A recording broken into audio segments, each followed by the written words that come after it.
Today from the Superdome, it's the Denver Broncos versus the New Orleans Saints. Brought to you by Budweiser, Beechwood Aged for that clean, crisp taste. This Bud's for you. By Pontiac, we build excitement. And by Apple Computer, maker of Apple II and Macintosh personal computers, giving you the power to be your best in home, school, and business. With Pro Football Hall of Famer Merlin Olsen, this is Dick Enberg welcoming you to the Superdome in the Crescent City, New Orleans. A sellout crowd of nearly 70,000 fans to see the top team in the NFC West, the hometown Saints, against the defending AFC champions, the Denver Broncos. Denver at 6-5, currently in a three-team tie for the lead in the AFC West. The Broncos in white lost the toss of the coin, will kick it off to the Saints in black. And New Orleans, a city that is marching to a winning beat thanks to Jim Mora's success of the last 3 years. We're underway. It comes down to Mel Gray at the 8-yard line. Gray, a speedster from Purdue, down at the 24 in the grasp of Tyrone Braxton. Bobby Hebert, a Cajun who played his high school ball in the New Orleans area. Reuben Mays and Buford Jordan, the running backs. Eric Martin with 60 catches, second in the NFL. Mo Hill, the son of J.D. Hill, are the wide receivers. John Tyson, outstanding blocking tight end. Jim Dombrowski, Brad Edelman, Steve Court, Steve Trapillo, and Darren Gilbert, the offensive line. Here's Hebert, who played his college ball at Northwestern Louisiana. Comes out throwing. And it's almost intercepted. It goes through the hands of Brenner right into the midst of John Tice. From one tight end to another. That's tough to do. A few years ago, that would have been illegal, but now it's legal to bounce it off one offensive back and even bat it into the hands of another. Hebert trying to get right up the middle. Watch this ball as it rips through the hands right there. A chance at an interception touched by a defender, Klosterman, number 97, and then scooped up by Tice. Well, a ricochet 9-yard gain to open play here in the Superdome. Reuben Mays, the lone setback. Hebert to Mays. Short yardage, but a first down out at the 37-yard line. Rick Dennison made the tackle along with Jim Ryan. Defensively, the Broncos have Boyer, Reagan, who leads the team in tackles with 106, and Andre Townsend. Simon Fletcher having a Pro Bowl year. Klosterman for the injured Mecklenburg. Rick Dennison and Jim Ryan, two veterans. Mark Haynes and Mike Harton at the corners. Dennis Smith and Jeremiah Castile, the safeties. First down, Hebert and the Saints.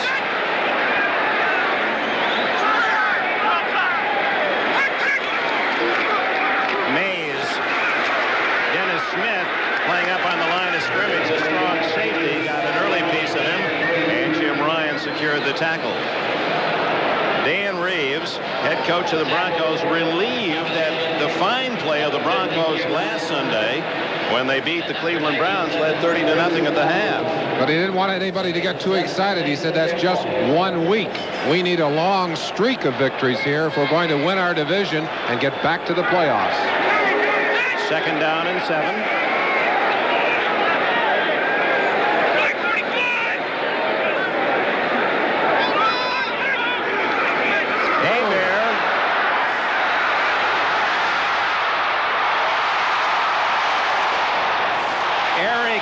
With a first down at the 46-yard line of Denver. Hebert tripping, but had the presence and some good blocking to be able to wheel out of trouble. And on the run, find Martin, the 61st catch of the year for Martin. Turning a mistake into a big play. He wants to hand the ball off to Reuben Mays right there. Falls down, but I think it may have been a play-action pass because as he gets back up, he gets a little time, still has the presence to throw that ball into open territory, pick up the first down.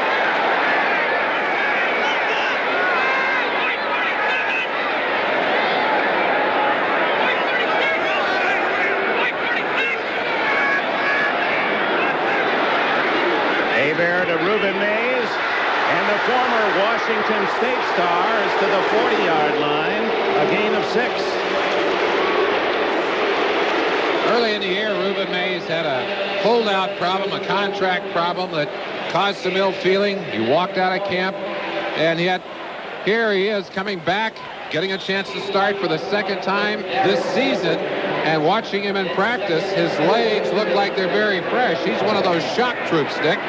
Welcome back reserve at this time. Yeah, he has happy feet.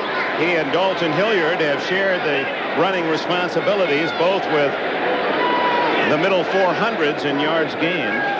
2nd and 4. Mays again. Out of bounds, a first down at the 33. Steve Port, the center, with a fine block, an 8-yard pickup. One of the best blocks on that play thrown by Jim Dombrowski. They use a lot of combination blocks. Number 72, watch him brush by and then go in to pick up the linebacker, Dennison, right there. Look at that great contact. Simply won't let him go and finally pushes him to the ground. Some great lead blocking by Dombrowski.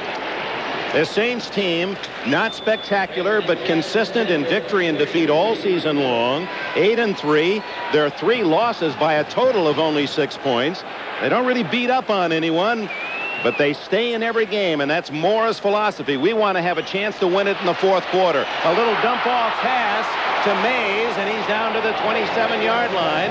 Boyer from behind made the tackle. 6 more yards for the Saints. An excellent reaction by Walt Boyer in the game last week against Cleveland. It was Boyer who came out on a screen pass to force one of those critical Cleveland turnovers. Oh, he's playing very alert football in there at that left defensive end position. Now the Saints take the opening kickoff and have marched chunks of 5, 6, 7, 8 yards. And it's 2nd and 3 for Hebert. That to the delight of the offense.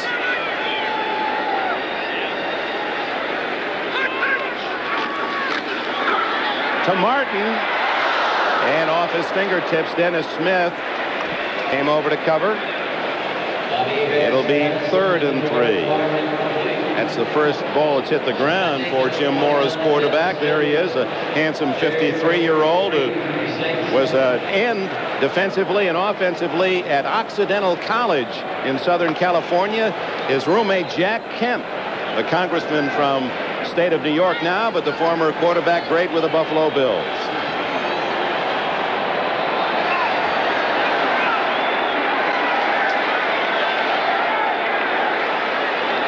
Four wide receivers. Hebert in the shotgun for the first time. Wide open is Martin. And a first down at the 16.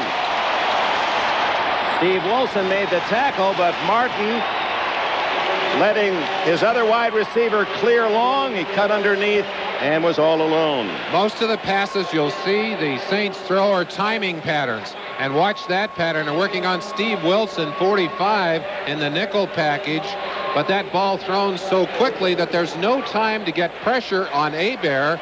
And that ball thrown right where it had to be thrown to pick up the first down. They just nickel and dime you to death, Dick. Martin in his 4th year out of LSU is to the right. Lonzel Hill to the left. On first down, it's Ruben Mays. And he has 9 more yards. So the Saints marching toward an early score. First, let's go to New York and Gail Gardner. All right, Dick, we're going to take a look at the tying touchdown at Arrowhead. The Chiefs and the Seahawks. Dave Craig back, goes 14 yards to the rookie Brian Blades. The Chiefs-Seahawks tied at 24 apiece. Chiefs trying to move in now for the winning field goal. Let's go back to New Orleans. And a critical game, that Seattle contest for the fans watching up in the Mile High City. Denver, the Raiders, the Broncos, the Seahawks all at 6-5 atop the west of the AFC. 2nd and a yard for Hebert. This is almost a free down for him. It's back to Ruben Mays. And he's down close to the 2-yard line. 1st and goal, New Orleans. The Saints very quick to attack the rushing defense of the Denver Broncos. The Broncos next to last in the NFL. Only Kansas City with a worst average. They've given up an average of 4.6. And of course, you come into a ball game, you've got to attack the weaknesses. And Joe Collier's defense, they've always given up yards. But the one thing that has saved them in past years is the turnover, especially down here in tough territory. And I'm sure that that's what Collier is thinking about right now. How can we shake that ball loose? Well, they got 4 of them last week against Cleveland. Here's Mays. Touchdown. Around Mike Harden for the score. Ruben Mays into the end zone, and those fresh feet, fresh legs and happy feet. You saw them there. Very fine fake to freeze the defenders momentarily, and Ruben Mays just outruns everyone into the far corner of the end zone. His 3rd touchdown of the year, and we commented on that yesterday at the Saints practice that Ruben Mays, he just, for a back in November, he just looked like somebody that just came to camp. Here's Morton Anderson, some regard as the best leg in the NFL for the extra point, and it's 7-0. 76 well-engineered yards in a dozen plays, and Ruben Mays with a heavy workload on that opening drive. The thing we'd like you to look for on this play is just the freezing job that Ruben Mays will do on the linebackers and the defensive backs. As he starts to his right, watch him fake to the inside, just a little stutter step. All he needed was the momentary hesitation, and then he's able to outleg Dennison into the far corner of the end zone. Ruben Mays and the Saints lead 7-0. Here's our first 10-minute ticker. The Jets trying to slow down a Buffalo team that wants to celebrate an AFC Eastern title. Cincinnati apparently is going to hand Dallas another loss. We'll see Dallas and Houston Thanksgiving Day. Houston on its way to an important win against Phoenix. Cleveland has defeated Pittsburgh 27-7. Chicago apparently will win again at Tampa Bay. And the Vikings, in an all-field goal game, defeat the Colts and stop the Colts win streak at 5 in a row.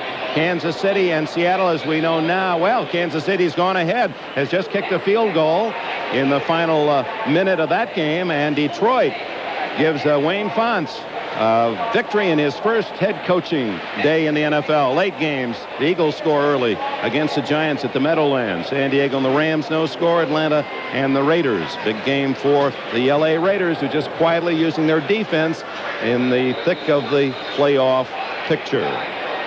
2 of the best kickoff men in the league today. Let's see what Morton Anderson does with his first kick. Oh, he roots this one high and halfway into the end zone, where Jason Johnson will take the touchback.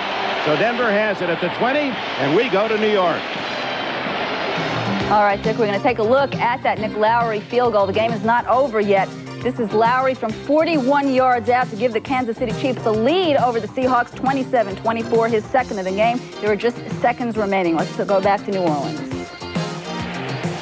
And we understand, Gail, that Buffalo, with the Jets trying to win it in the final seconds, blocked a Jet field goal. So that's still tied at 6. And here's John Elway.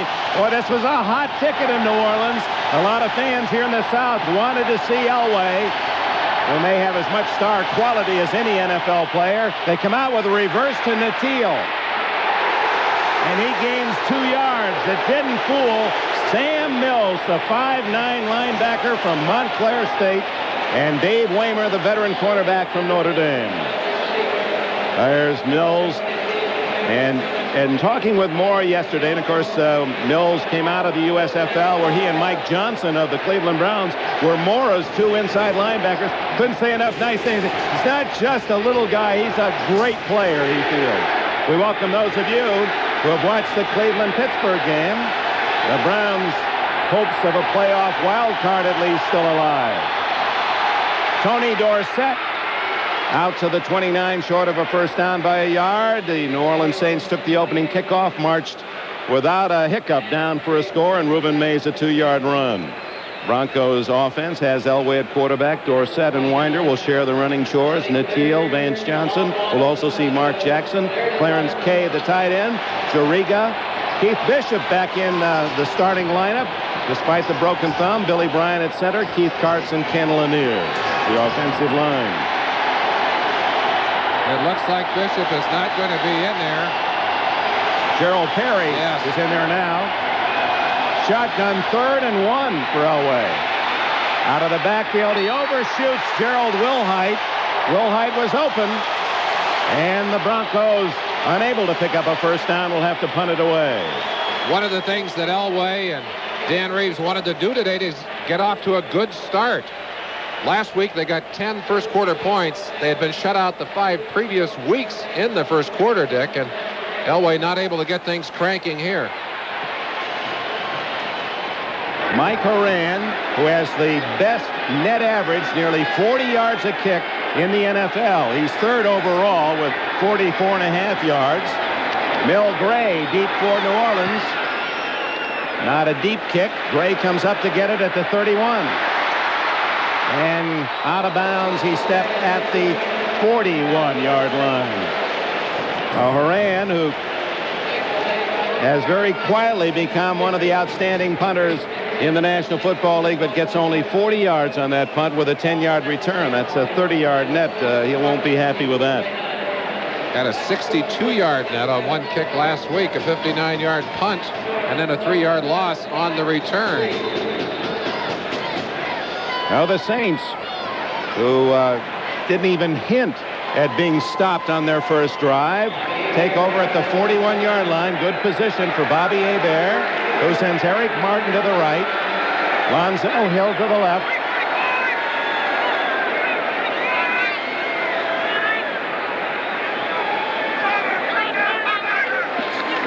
And the give to Ruben Mays. Not this time. Mays dropped for a loss as Simon Fletcher helps out Dennis Smith. Smith up from safety to make the early hit. Simon Fletcher, a defensive lineman, converted to linebacker, able to stand up well at the point of attack. He's going to take on John Tice, who's an excellent blocker, as you mentioned earlier, Dick, and then just break to the outside. And Dennis Smith, who's a very aggressive, strong safety, already had broken inside to get a piece of Mays, and they took him down together. Now Smith playing up so tight, undoubtedly the Saints will try to exploit that. Try to draw him in on a run and throw over the top. 2nd and long. Mays fumbles, and does it count, or was the ball ruled dead? It looked like he was on the ground when the ball ruled to be dead at the point that he was taken to the ground, but I'm sure that replay officials will take a quick peek at that one. Freddie Gilbert thought he had the pumpkin. Andre Townsend there as well. It's a first down for Mays. This is something that the Saints have done well all year, and that is to stay out of those 3rd and extremely long situations. They're saying it was no fumble. Will be a first down. In that situation, I'm sure Denver was looking for the pass, and they just crossed them up and able to pop those quick-footed Ruben Mays right through into the secondary to pick up that big first down.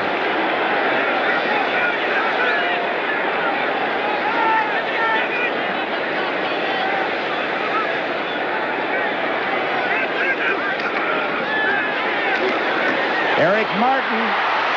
And on the flanker screen, the Saints have 9 more yards before Michael Brooks, who played nearby at Baton Rouge at LSU, can bump him out of bounds. Eric Martin, one of the NFL's finest, does a couple of things that are very interesting. He's one of those wide receivers that is absolutely fearless after he catches the ball and going through traffic. He's not afraid to take any kind of shot you want to throw at him. It's one of the reasons he's so valuable to this offense. It was a 7th-round pick in 1985. He started today just 2 receptions behind the brilliant rookie tight end of the Eagles, Keith Jackson. Jackson was 62, Martin with 60 catches, and he already has 3 in the first quarter.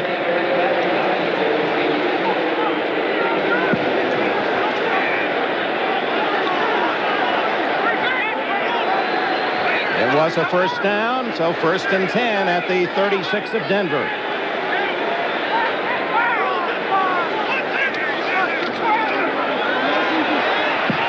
The tight end, Tice, And he struggles for a couple of more. That'll be 9. And we welcome those of you who have seen a thrilling finale at Arrowhead as Kansas City. Lowry's field goal beats Seattle 27-24. Seahawks Mike Tice, tight end, sees now his brother John Tice with the catch at the Denver 28. It's 7-0 New Orleans as they scored on the opening drive, and they're moving well again as you see the other scores.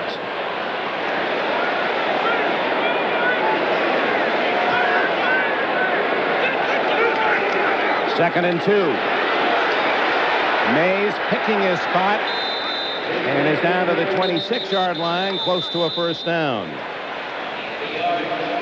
Other scores: Cleveland a winner, the Bears win again, Minnesota, Kansas City a victor, Detroit winning, and we understand Buffalo now has beaten the Jets 9-6. So the Bills celebrate a very early division championship, and there are the late scores. Ordered, playing in an eligible position.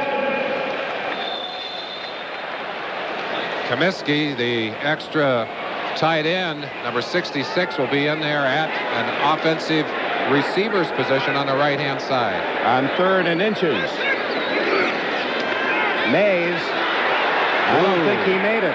Looked as if he was tripped up by Rulon Jones. Dennis Smith again was the man charging into the backfield, number 49. They tried to go in behind Gilbert and Comiskey on the right-hand side, and Smith got good penetration, got a piece of Ruben Mays, and I believe you're right, Dick.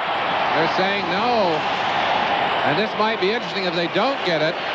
The Saints have not gone a single time for a 4th down on the year. Have not tried it a single time, playing the percentages, so this is a first. They're the only team that have not tried 4th down conversion, and here is the initial attempt. It goes to Dalton Hilliard. He might go all the way. Jeremiah Castile shoulders him down at the 15-yard line. Hilliard, who played at LSU. And what blocking by the Saints. Buford Jordan threw a very fine lead block on Mark Haynes, number 36. Watch number 23 as he kicks his man to the outside. This is the critical block right there. And Hilliard, who is a quick and explosive back, showing you great moves. Jeremiah Castile, number 28, finally roping him out of bounds, but he's got the first down. And the Saints moving like a well-oiled machine. They haven't been stopped yet. Hebert dumps it off to Hobie Brenner, and Brenner in Southern California has 4 yards. Saints are threatening. We go to New York. All right, Dick, in Buffalo, the Bills clinched the AFC East with an overtime win over the Jets after a Roger Vick fumble. Scott Norwood from 30 yards out, 9-6 the final, 3:47 of overtime. Let's go back to New Orleans. Boy, what a difference a couple of years make. The Buffalo Bills are the champions of the AFC East and with the best record in the National Football League. And apparently, unless total disaster would strike, will be the host team in January up at Rich Stadium in the playoffs. 2nd down, 6 for the Saints. Dalton Hilliard out of bounds at the 1-yard line, maybe the 2. First down, Saints. Boy, this is a running machine. You have to be impressed with what the New Orleans Saints are doing very quickly and exploiting Denver's weak rushing defense. But watch Hilliard break out of a tackle attempt right there and then just take a shot and still didn't lose his balance. This crowd doesn't hurt him either. They are in this ball game. Well, they've waited a long time to cheer a winner in New Orleans. Some thought it would never happen, some of the veteran fans of this great city. First and goal. Hebert just outside the 1-yard line. Flag down. Hilliard strolling into the end zone. Let's see if it counts. Someone jumped on the line of scrimmage. I could not tell if a Saint lineman moved early, but obviously there was someone in the neutral zone. Touchdown is good. Penalty is declined. 13-0. The Saints in this opening quarter with 3:09 left, and Jim Morris' team has just taken it right to the Denver defense. And you're going to have to stop the run, and there has been no hint of that thus far from the Broncos. Saints coming off a 3-week span in which they did not go over 100 yards rushing, but they keep this up, they're going to be over 200 today. Here's Morton Anderson.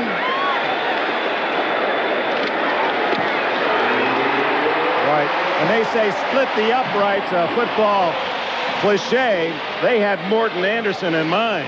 Oh, my. A playoff team last year, the New Orleans Saints, have really thrilled the Superdome crowd this year and continue today in the first quarter. You were here when it all began for New Orleans in 1967. Came in here to play in the first game that they played, regular season game, and not here, obviously, in the Sugar Bowl. And I'll never forget, they ran the first kickoff back for a touchdown. The noise was so loud in that stadium that it hurt your ears, and they couldn't get the game started for about 5 minutes because of the bedlam. I remember that game well. John Gilliam returned the opening kickoff. And this kickoff is sponsored by Budweiser, the king of beers. Ken Bell and Jason Johnson deep. Neither will get a chance to run it out as Anderson sends it 5 yards beyond the goal line. In New Orleans, 14-0 Saints.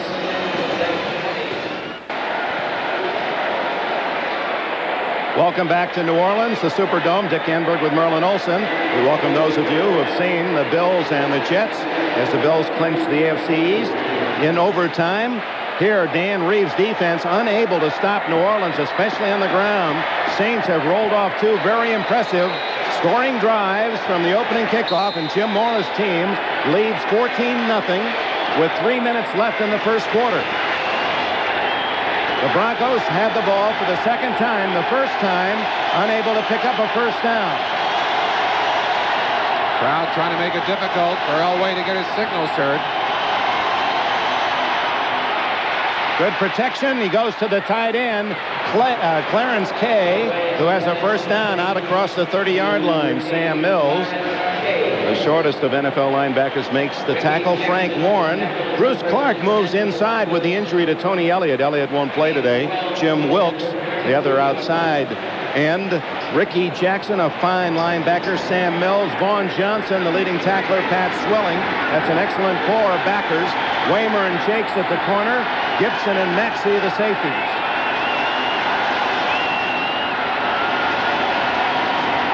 Elway, well, it looked almost like a busted play. Again, the tight end, Kay, and he's out to the 43. Apparently another first down. Frank Warren, number 73, and 51 Mills in on the tackle.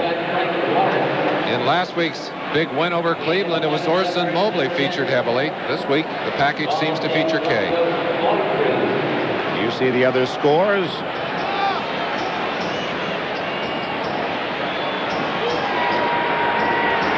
Understand Miller of San Diego returned to kick off some 97 yards for a score to give the Chargers a 14-7 lead against the Rams.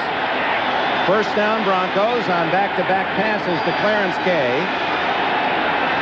The draw to Winder.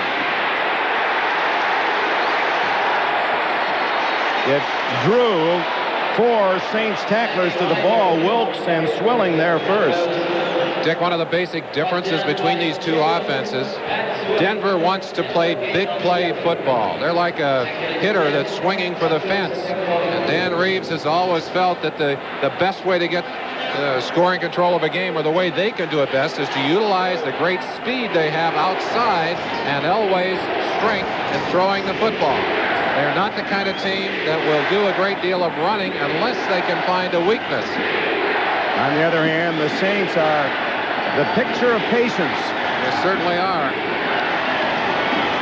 Winder on a draw has some room, and a first down as, well, they're close to it at the New Orleans 47-yard line. Vaughn Johnson, number 53, and 39, Brett Maxey, in on the stop. This is the kind of running play you will see, and it comes directly out of the passing play. Denver throws so many passes, you get looking for a pass, they hit you up the middle with a draw play. And Winder, who has excellent eyes at picking the hole and a kind of a snaking style in traffic, able to get down and pick up the first down. This drive, very, very important for Denver. They've got to get themselves back into the scoring flow of this game. Final seconds of the first quarter, 3 consecutive first downs for Denver on this drive. Going deep. Elway going long for Johnson and could not make the catch as Dave Waymer shielded him from the ball. It looked like that ball came out of Elway's hands. Elway does not have huge hands, and that ball looked to break loose out of his hand. And so the end of the first 15-minute period, 14-0 New Orleans. We hope you'll enjoy that Thanksgiving Day special. Houston and Dallas, the Battle of Texas. And Dallas a loser again today despite Herschel Walker's 131 yards.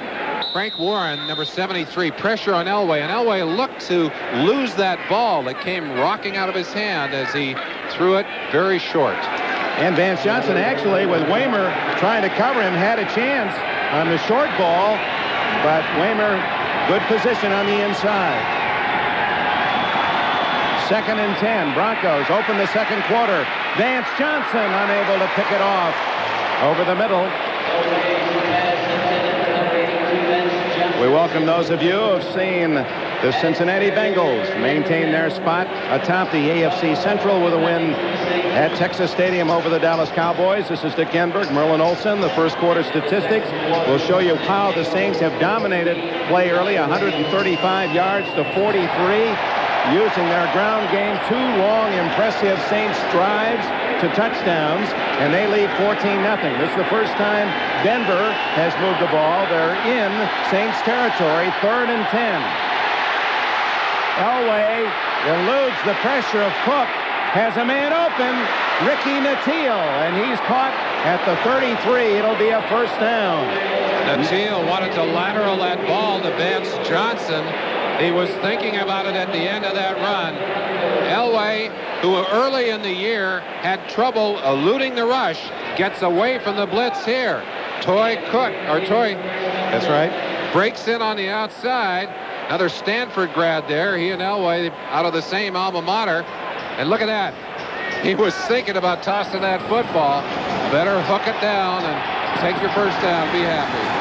Now this drive started at the 20 for Denver, 4 first downs, and their deepest penetration. Winder. Sammy playing more and more as the season has progressed with Tony Dorsett riding the bench. Vaughn Johnson, Pat Swilling, pair of linebackers making the stop for New Orleans. This defense, typical of the traditional football teams in this league. They're a team that will lay off. They keep everything in front of them. And their philosophy, very simply, is that we're going to force you to earn everything you get coming down the field. And we're going to believe that you're going to make a mistake before you get into the end zone.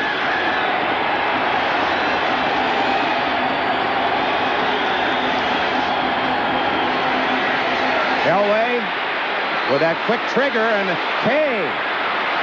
Fine running by the big tight end to pick up a first down at the 20-yard line before Bruce Clark, the former All-America at Penn State, can track him down 13 yards. Kay's 3rd catch. The thing that has been so damaging to defenses is John Elway's ability to get a little extra time and then rifle that football. He can throw it so quickly and with such velocity that you have no time to recover. And that's especially difficult for a team that plays as much zone as the New Orleans Saints play. Winder to the 16-yard line. Clark trips him up. One of the things that the New Orleans Saints wanted to do today is to keep Elway off the field by controlling the football. They're 2nd in the league in time of possession. Almost 33 minutes. Only Chicago ahead of them in that department. And their plan, obviously, to try and keep Elway with as few opportunities to touch the ball as possible. Well, it's worked. Here we are, 12 minutes left in the first half, and this is only the 2nd possession for the Broncos.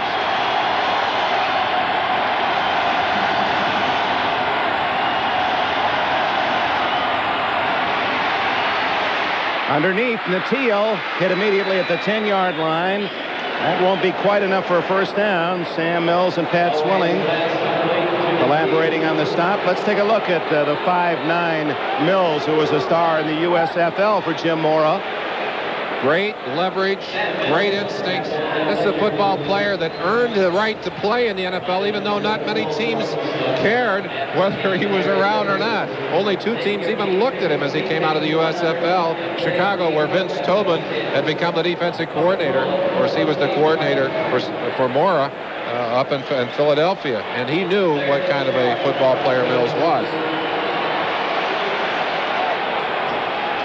USFL and the Saints have been an excellent connection. You look at some of the names: Hebert, Mills, Gray, Comiskey, Forcade, the backup quarterback, Gibson, a starting safety, Jordan, the blocking back, who came here to New Orleans out of the USFL. It's short by just inches on the measurement. That combined with an excellent draft in Mora's first year and some hungry players left from the Bum Phillips year. And that's the team you're seeing now, a definite playoff contender. 3rd and inches, and straight ahead as they wedge it out, and Elway has the first down. So 1st and goal for the Broncos at the 8-yard line. Running in behind Gerald Perry and Billy Bryant. Perry, a very physical guard, basketball player with great agility, and weighs in about 310 pounds. Gives this Bronco offensive line some added punch up front. 3 tight ends used by Elway, and he sends Mobley in motion. Winder. Good job by Mills. He fought off the block of Mobley. Mobley is 6'5" and 256, just towering over Mills. He fought through the block and made the tackle. Let's watch the flow from the inside. We can start it right here. This is the man we want to watch, Mills. Go ahead and turn him loose. You see how quickly he flows, getting away from Lanier right there. Really fine inside-out pursuit. They were able, that's Milton Mack, 24, I think, get the first shot on him out there, but that's great defensive flow. 2nd and goal. Good protection. And Mobley makes the touchdown catch. What a play. A flag is down. It appeared Mobley was being held. He fought it off and on his knees was able to react to the ball. But they're going to call it against Denver, apparently. And maybe Mobley had pushed his way into the end zone. He is a very physical receiver. Interference, number 89, offense, 10 yards. So it goes the other way. Yeah, we'll take a look at it. Mobley pinned in the far corner. We may not get out there quick enough. This play developed so slowly. Elway able to take all the time possible, and I would believe that the pushing had taken place before we got to the outside, but it's going to be 2nd and very long as they move the ball back, and the New Orleans defense is saying that's a breather, that's a little break, now let's keep them out of the end zone. 2nd and goal from the 18.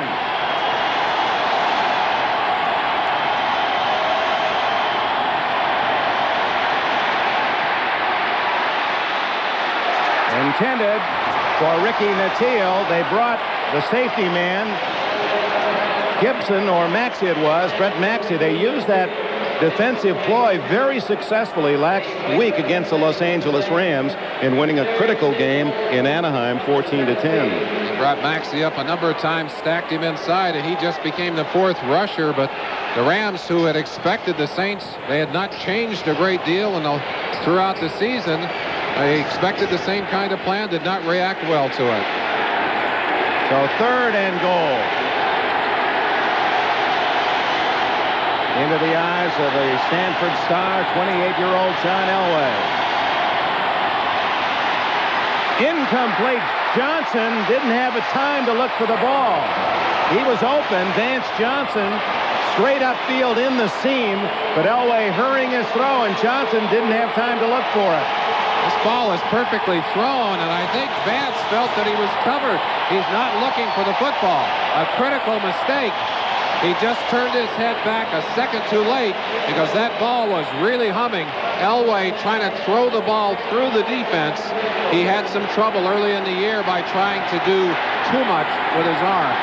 35-yard field goal attempt by Rich Karlis, who is 21 for 29 this year. And it is no good. He hooked it to the left. And they are delighted at the Superdome as the Saints maintain their lead. Back at the Superdome, where Rich Karlis has missed his 9th field goal of the year. 8 of those 9 missed to the left-hand side. And Gary Kubiak, you see his reaction, the holder, whether he felt he did something wrong or just disappointed that the Broncos had the ball for 8 minutes and 12 seconds, 8-12, to come up empty-handed. And Dan Reeves' fuse is running a little short. I don't blame him. This is not a team that's going to beat itself. You've got to convert on your opportunities to get it in the end zone or at least get your field goal. Well, they thought they had the touchdown, but Mobley was called for pushing in the end zone. Reverse to Hill. And Mo Hill out to the 22-yard line. Dennis Smith makes the tackle.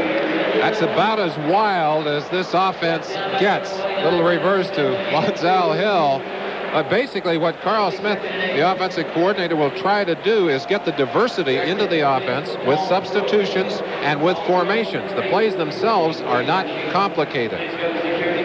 2 possessions, 2 touchdowns for the Saints. It is interesting, a contrast, a city that's known for being so flamboyant and heartbeat all night long, and here's a very conservative, low-risk offense used by the Saints for success.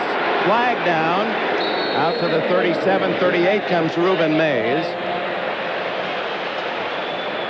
George Halas and Vince Lombardi must look down from up there somewhere and smile when they see these Saints play, because they play in the tradition of those great teams. The power running game, the low-risk offense, the steady defense, and then I think the thing that they've added here in New Orleans, great kicking game. 2 best kickers in the NFL as a tandem.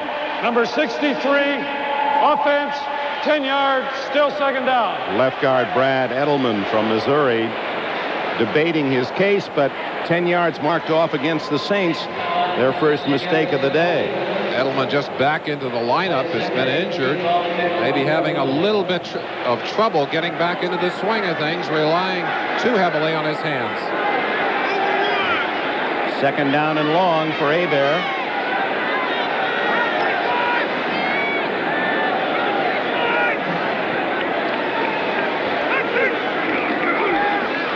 And it's Mays again.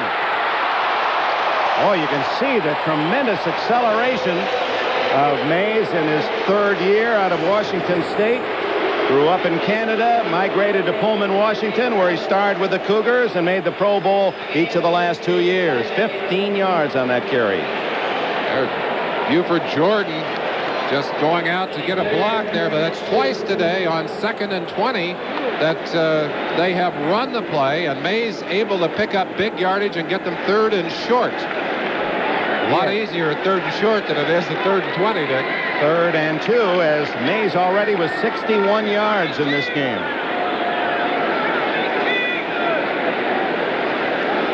Hebert using 4 wide receivers, shotgun. Underneath he goes to Perriman, and the rookie from Miami of Florida has the first down. His first catch of the day, 4 yards on the play. They're excited about Perriman, but he's the 4th wide receiver in this combo. San Diego's new kicker, Steve DeLine, a 38-yarder, and the Chargers trying to make things difficult on the Rams. The other late games.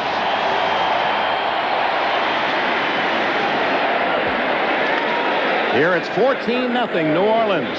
The Saints leading the Rams by a game and 49ers by 2 games in the NFC West. And a big first down.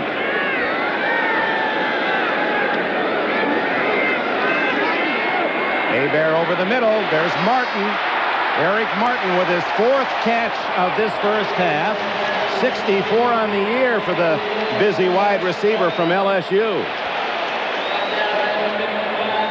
Hebert basically is a 3 or 5 step drop passer. He'll drop back and get that football off so quickly that it's very, very difficult to get a rush on him. And he's a very accurate passer. Came out of the USFL with a reputation as a bomber. But Jim Mora has settled him down and got him disciplined to throwing the short patterns, the kind of an offense that has been so effective for the Saints. He's only missed on 1 throw. He's 10 for 11 in this first half. First down. Batted in the air and caught by Hebert. You think things aren't going right for the Saints? Oh, my.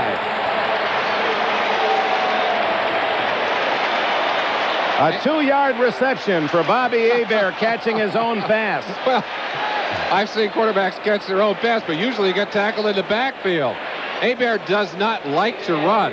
He's got a leg that's bothered him a little bit, but he's a good runner and a very big and strong quarterback. Gets a little help with a clip right there from Lonzell Hill, number 87, that the officials did not see. Hill laid on the ground after he made that play, hoping that the flag wouldn't fall on top of it. Well, that's how you keep your numbers up there. Catch your own passes. He's done it twice this year. Second down and 8. Dalton Hilliard. Boy, is he a good-looking runner, and he has a first down at the 42. He's only 5 feet 8 inches tall, but 204 pounds, has thighs like Earl Campbell, and he runs so low to the ground with speed and power. Boy, do they have a 1-2 punch in Mays and Hilliard. Well, they got Craig Hayward in the wings waiting, their number 1 pick, who is also, if you talk about power, you're talking about somebody who goes into another dimension. So they are well stocked here with running backs, although Hayward injured at this moment. There he is on the sideline. Look at the hips and thighs on that running back. Ironhead, he's only 251 pounds. Well, that's 5'11". down from 280 in his senior year at college. A running back at 280? First down. Mays caught in the backfield, and Mark Haynes delivers a loss back at the 47-yard line. Make it the 46. NFC West. And this horse race has the Saints down front after the win last week against the Rams. 49ers really battling now for their lives. And Atlanta, a troublesome team, as they are involved in a scoreless tie against the Raiders today in the second quarter. Atlanta and Kansas City both acting the role of spoilers here late in the year. Second and 13. Mays to the 40. And again, Hebert and the Saints, almost every team in that situation, second and 13, you'd expect to pass. That's twice today, 3 times today, that the Saints have gone to the run on second and more than 10. Their willingness to accept less than the first down. They want to pick up part of that yardage and get themselves into a 3rd and short. In fact, the Denver Broncos talked about breaking down 3 films. They said we've only found 1 3rd and 10-plus situation in 3 games that the New Orleans Saints have played. 3rd and 8, which is about as long as they're ever in. New Orleans already with 100 yards rushing in this first half. Hebert goes on top to Martin. Eric Martin, touchdown.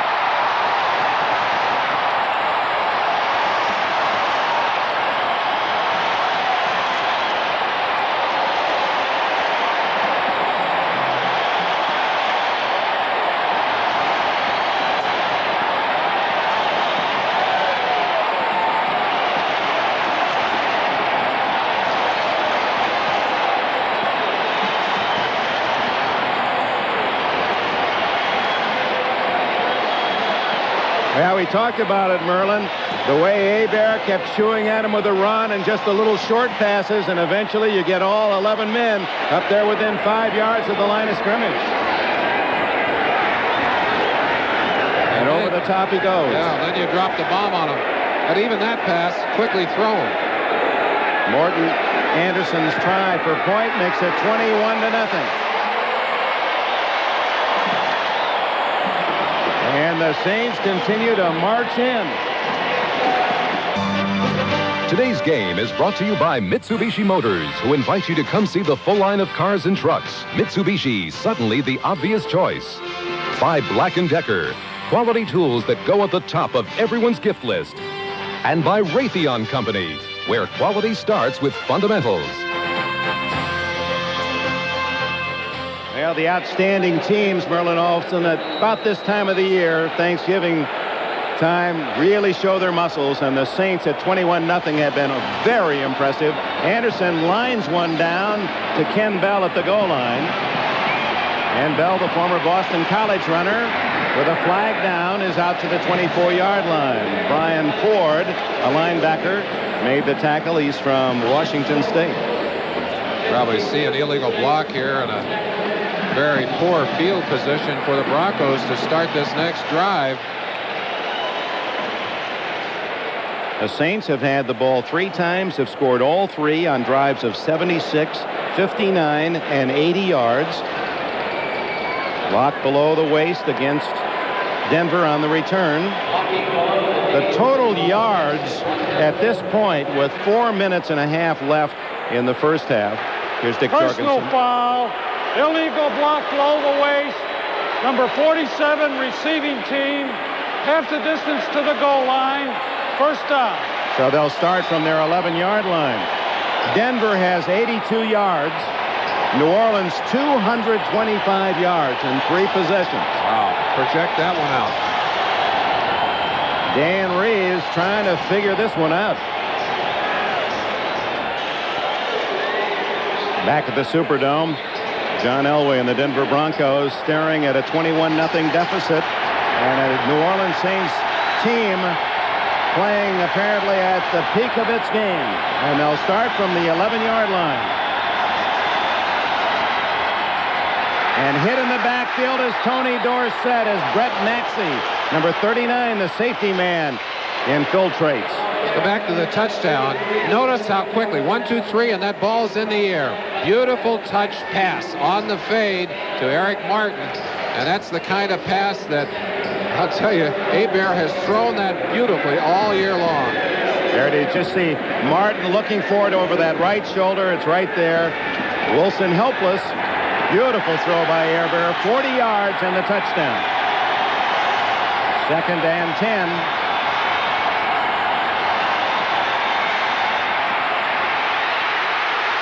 Elway throwing the ball near enough to Clarence Kay, but you won't convince the nearly 70,000 here at the Superdome that that wasn't a throwaway and a possible penalty. Well, the rule says if the quarterback throws the pass only to avoid being sacked, you throw the penalty on him. But Elway, with his speed, pretty convincing. He did a good job of acting that one out.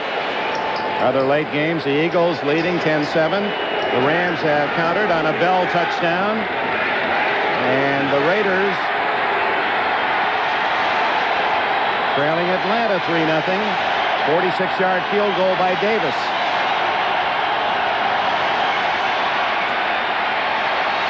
Elway on the roll to get some time and throws across to Johnson, wide open. Vance Johnson out of bounds at the 33-yard line, and not many quarterbacks in any league can make that throw. A team that plays a lot of zone defense gets in the habit, when a quarterback rolls one way or the other, of cheating their zones to the roll. That's dangerous against Elway because he'll throw the transcontinental pass as he did there. You notice that all the defenders had moved over with Elway.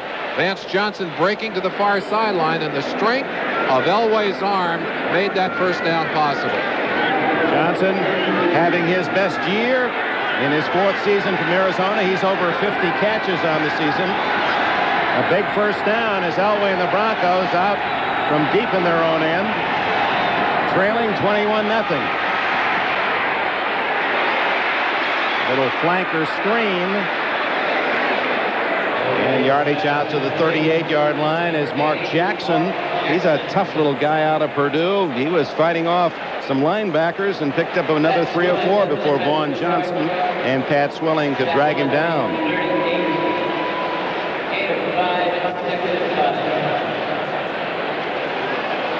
hate to use desperation in the first half, Merlin, but Broncos almost have to score here before halftime to entertain any hopes.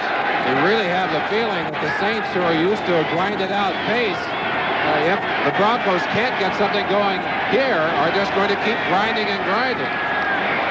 A fake draw, and Elway then throws to Mobley, the tight end, who had a touchdown catch earlier, but it was denied on a penalty against Mobley. First down, brings a little smile to the face of Elway at the 40, just across the 45. Elway would love to be able to use the speed of his wide receivers deep, but so far those zone defenses are played off to such a degree that he's had to be satisfied with the short throws. Approaching the 2-minute warning. Elway goes down, and a flag with it as 74. Ted Gregory makes the sack. Gregory, who was the #1 pick of the Broncos and traded here this summer, pays a dividend. He's from Syracuse. We talked to Ted Gregory and to Sean Knight, the two men involved in that trade, and there is number 64, offense, decline. Second down. Billy Bryant, the center, called with holding, but those two men, probably more than anyone else, wanting to have a great day here today to show those folks back there that they made a mistake. And the clock runs down to the 2-minute warning, and there's the timeout. Now the Broncos, with that sack, will be looking at second and around 18 from their own end and looking up at a 21-point lead for New Orleans. The other headlines of the day: Buffalo, Scott Norwood's field goal beats the Jets. Moon, 3 touchdowns, the Oilers win. Brooks had a big day for Cincinnati. And the New Orleans Saints as a team having a big day. Elway trying to force one, but Van Jakes able to knock it away from Vance Johnson. Here are the headlines. The Cowboys have lost 8 in a row. We'll see them on Thanksgiving Day. And you know, the parity, the fact that the winning teams pick last in the draft has really worked. And you look at the teams now, the Buffaloes of the world.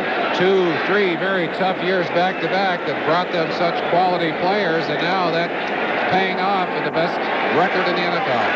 The AFC with a couple of wins over the NFC. Houston winning, Cincinnati beating Dallas. Houston over Phoenix, so they have the advantage over the NFC on the season. Elway needs something big, and he's going long. Intercepted. Dave Waymer, 30, 40, 45, 47. Jim Turiga, the tackle, made the hit. Waymer with the interception. His second of the year. Just what the Saints need, the ball with a 21-0 lead. And Elway down 21-0, looking for something big, but the Saints were waiting for that long pass. They simply will keep everything in front of them, and if you get greedy, this is what happens to you right here. They're not going to let you get that long bomb, and Waymer just back into the starting lineup after sitting down for a while, makes the most of his opportunity. So Bobby Hebert, for the 4th time, his Saints have the ball. He's produced 3 touchdowns out of 3 chances, and Ruben Mays plows to the Denver 46 before Dennis Smith can make the hit. 1:27, the clock running. The Saints have all 3 timeouts.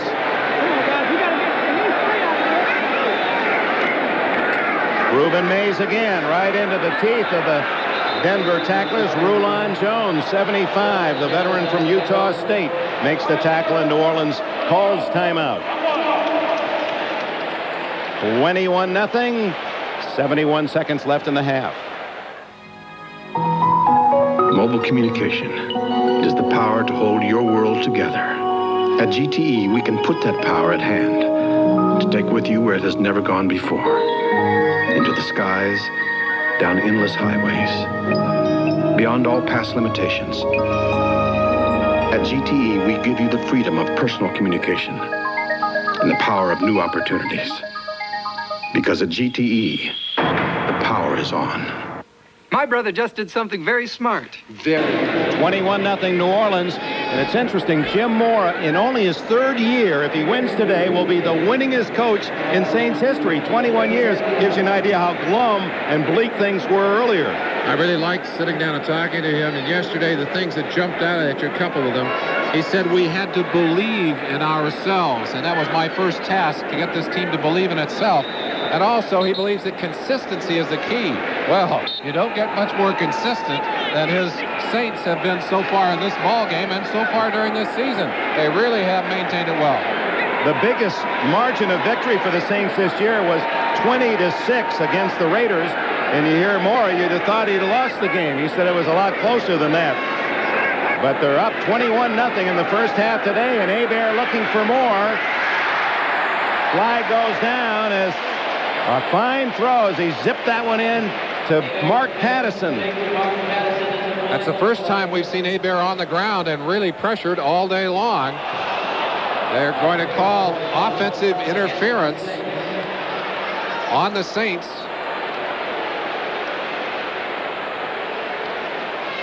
The officials are tightening up on that rule. All the coaches admit they have players. Interference, number 88, offense, 10 yards, still third down.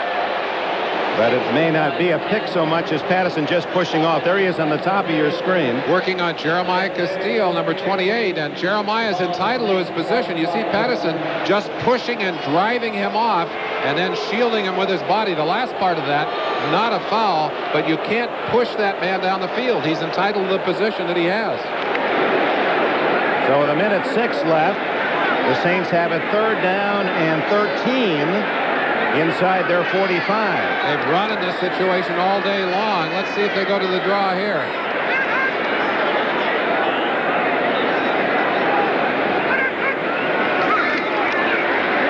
Hebert caught from behind by Steve Wilson. Wilson on a safety blitz or corner blitz. And for the first time, the Saints are unable to move the ball to a score. And a timeout called by Denver. They want to try to get something before the intermission. Coaches feel should get more play is this one, the sack differential. The Broncos have recorded 27, allowed 22, a +5, and the Saints are a +8. And that, like the turnover table, is a critical statistic. Very telling. The Broncos stat a little bit deceiving because 6 of those 27 came in that game against Cleveland last week. So the pressure has been consistent but not great during the year. Brian Hansen punting for the first time, averaging 40.5 yards per kick. Ricky Nattiel, the lone man back for Denver, 10 men on the line of scrimmage for the Broncos.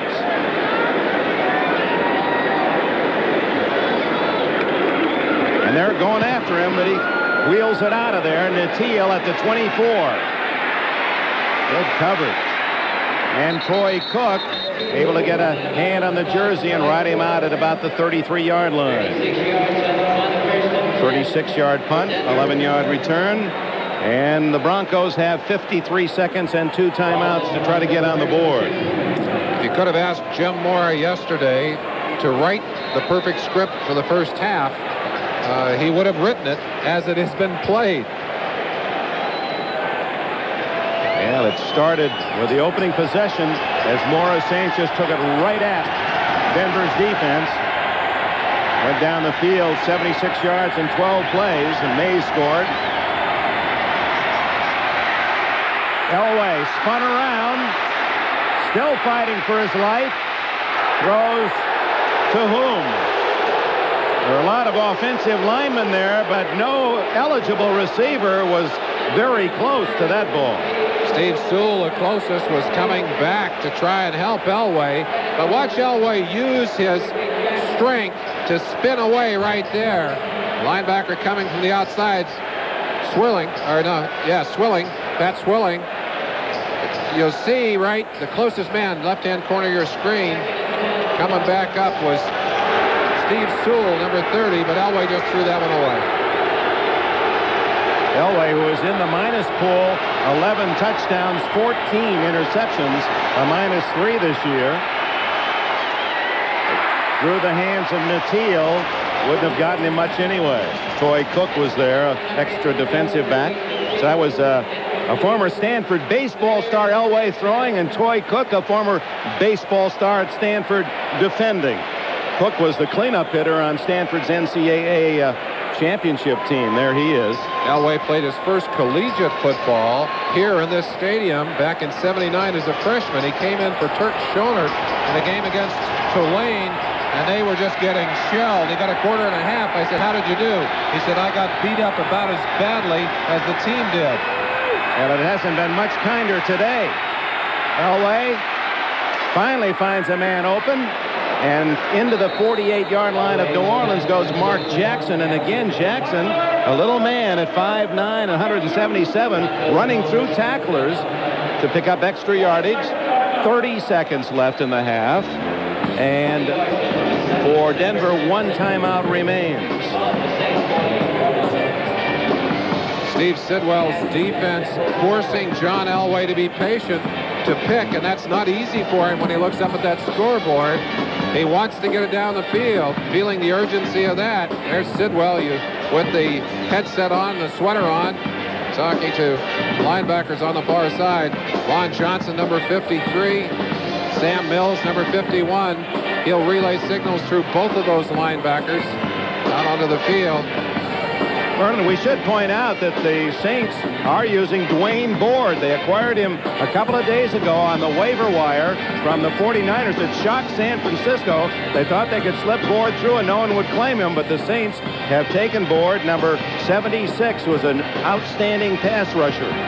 Well, and they'll use him today after just a few days in camp. I watched him walk around yesterday with his own private coach trying to get him filled in on this defense. Not easy to do. Elway flushed out, will run to the sidelines, and no, doesn't kill the clock. That was surprising. 20 seconds left. He could have gone out of bounds. He did not. Now he has to use the timeout. Oh, my. Elway, I think, glancing up, figuring he could make a few extra yards, but the wise choice there would have been to take it right to the sideline. He simply made an error in judgment. 17 yards on the rush for Elway, and with that rush, he moves up the line. It's perhaps an insignificant statistic, rushing by a quarterback. In fact, some coaches think it's not a good statistic, but the names that he passes are interesting. Last week, he passed Roman Gabriel, your old quarterback, and with that run, he just went by Billy Wade to become the number 20th all time, and Bart Starr, by the way. Some great names. Watching Elway in the locker room, in the training room early, that right ankle heavily taped. That's the ankle that was injured against Atlanta earlier in the season. He feels he's about 95% on his mobility now, but still does not have the quick move side to side that he had and exhibited through the last two seasons when he was so tough to catch and bring down. By not running out of bounds and Elway using the last time out, he's made this play call much more difficult. It would be, at best, a long field goal try, and Elway has to use the sidelines, and it's deflected, incomplete, intended for Steve Sewell. 12 seconds, time for at least one more play. They've got to pick up about 10 to give Carlos an opportunity for something he can convert on here. But very important to try and get something on the scoreboard so that you don't feel like you have been totally shut out of this first half. That miss by Carlos looming bigger, although with the size of the lead for New Orleans, it may be totally insignificant. Well, they're within his range. A field goal here would be about 48, 49 yards. So Elway doesn't want to be taken down for a loss either. Flags go down. I don't think he got it off in time. Or was there contact? False start, number 76, offense, 5 yards, still second down. Ken Lanier at 5 yards is a costly 5 because now a field goal from this point would be over 50 yards. Ricky Jackson dropping down to a three-point position to rush the passer on that side. Very quick upfield. He's a linebacker that's big enough to rush from that position. And Lanier, wanting a little extra time, tried to beat the snap a bit, but that puts them in a very dangerous position. They may not even be able to get a shot at a field goal unless they can pick something up quickly here. 12 seconds left. Out of the backfield, Vance Johnson ruled a catch outside the 32-yard line. Only consumed 3 seconds to get 4 yards. And the field goal team will come onto the field. Carlos 2 for 2, the 50-plus range this year. His longest was matched this year, 51. Longest he's ever kicked. He has already missed one today from inside the 40. This one will be exactly 50 yards.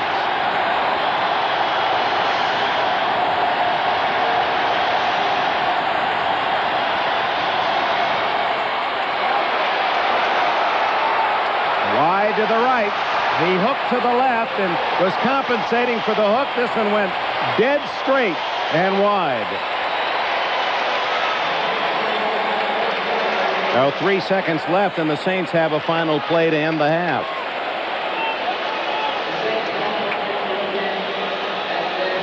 So Carlos has missed from 35 and now from 50 yards. Trying to use a little body English to move that one over. Did not help. Not much for Dan Reeves to lean on at halftime that is positive in this game. And for the Saints, they have played a near flawless half. And now they kneel down by Hebert, and that is the end of the first half.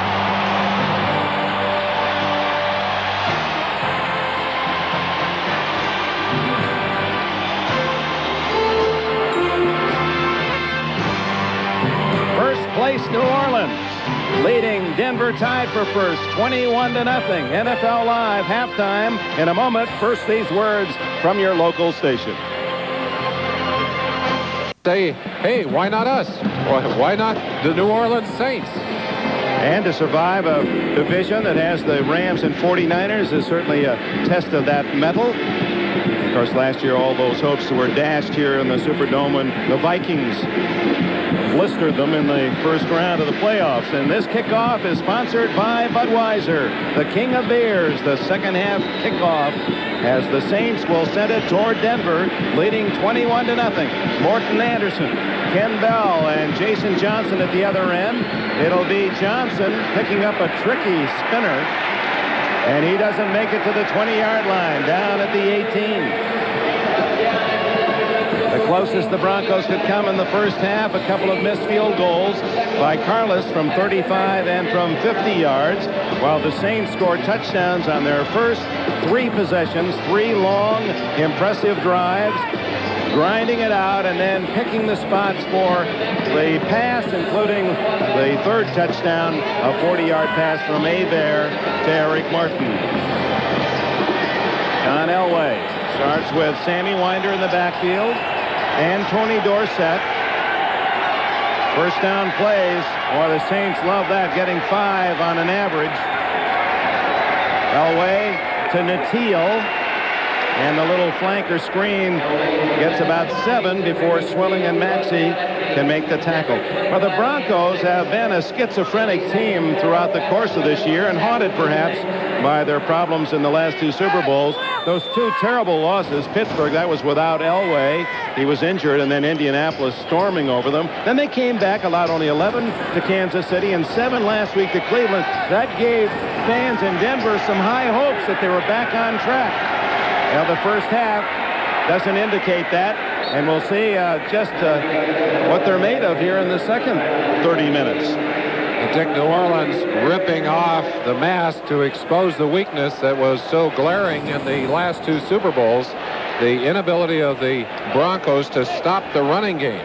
They have just been able to, New Orleans has just been able to drive the ball into the line. You saw those first down stats. And that has set up the running or the passing game, the play-action passing game, which has been the key for the New Orleans offense so far in the ball game. triple tight end on 3rd and 1. And it's Winder hit at the line of scrimmage. He struggles forward. It'll be close, and a flag is down. Vaughn Johnson, 53. Jim Wilkes, 94. And Brett Maxey, 39. Sticking their nose in on the ball, and now we'll check the flag. Holding Denver.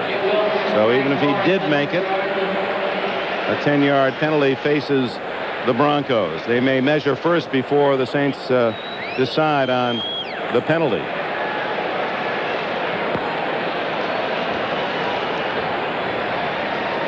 Apparently he did not have enough yardage for a first down anyway. So 4th down and a yard to go. Holding, number 64, offense, decline. 4th down. Bill Bryan, the center, hit with holding for the second time. Well, Mike Horan comes in to punt, and Mel Gray, a dangerous return man at the other end. Really deflating. You come out, you want to set the tempo in the second half, and you're 3 and out offensively.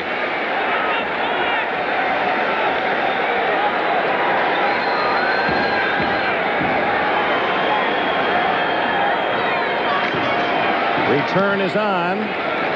Short kick. Gray. 35. 45. He's going to go all the way.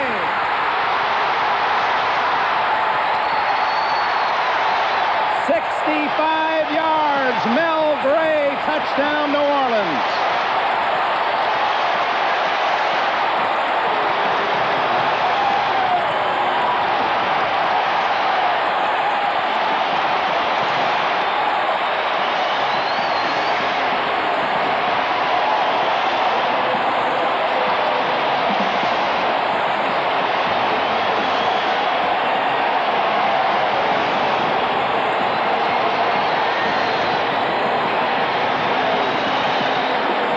Officially 66 yards for Gray, who bobbled the ball. He caught it with his body, and he's had some trouble fielding punts this year, but he latched onto it, and when he put on the speed, he flew by the white jerseys.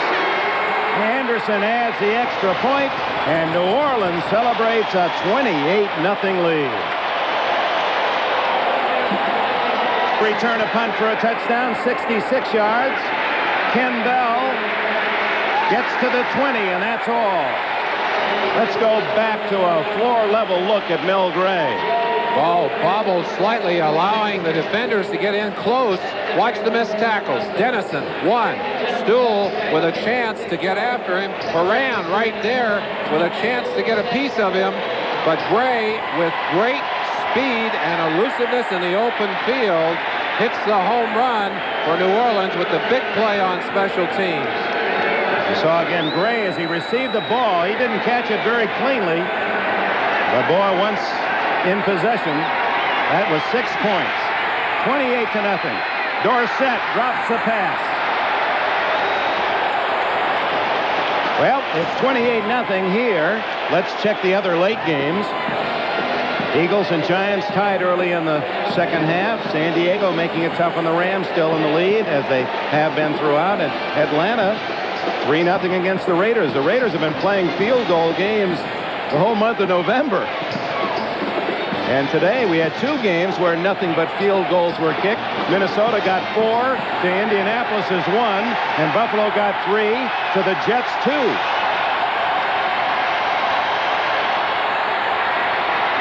Second and 10 underneath to Natil. A flag is down as Natil is hit right at the 30 by Vaughn Johnson and Reggie Sutton. I think they're saying is that there's no play. False start. Number 76.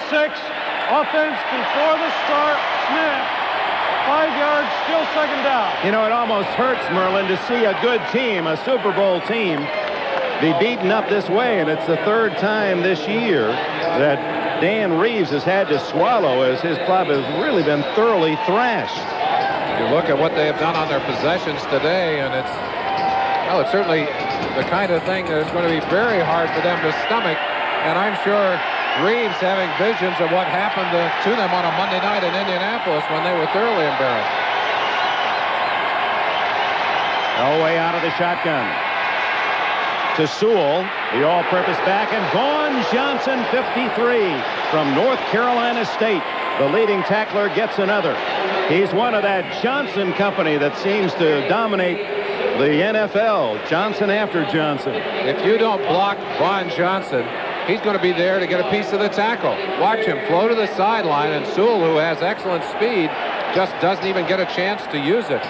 The nice thing about this New Orleans defense, too, you don't see them missing a lot of tackles. They are very steady, good technique.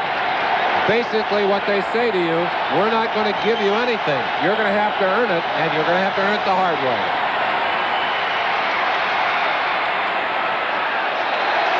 Out of bounds over the head of Vance Johnson, who was well covered. And here comes the punting team. 3 and out on their first series offensively, and the defense has done it to them again. New Orleans just with a textbook day in the way to intimidate you on offense and defense. And Horan with his nearly 40-yard net average. Mel Gray took a big bite out of that with that 66-yard return.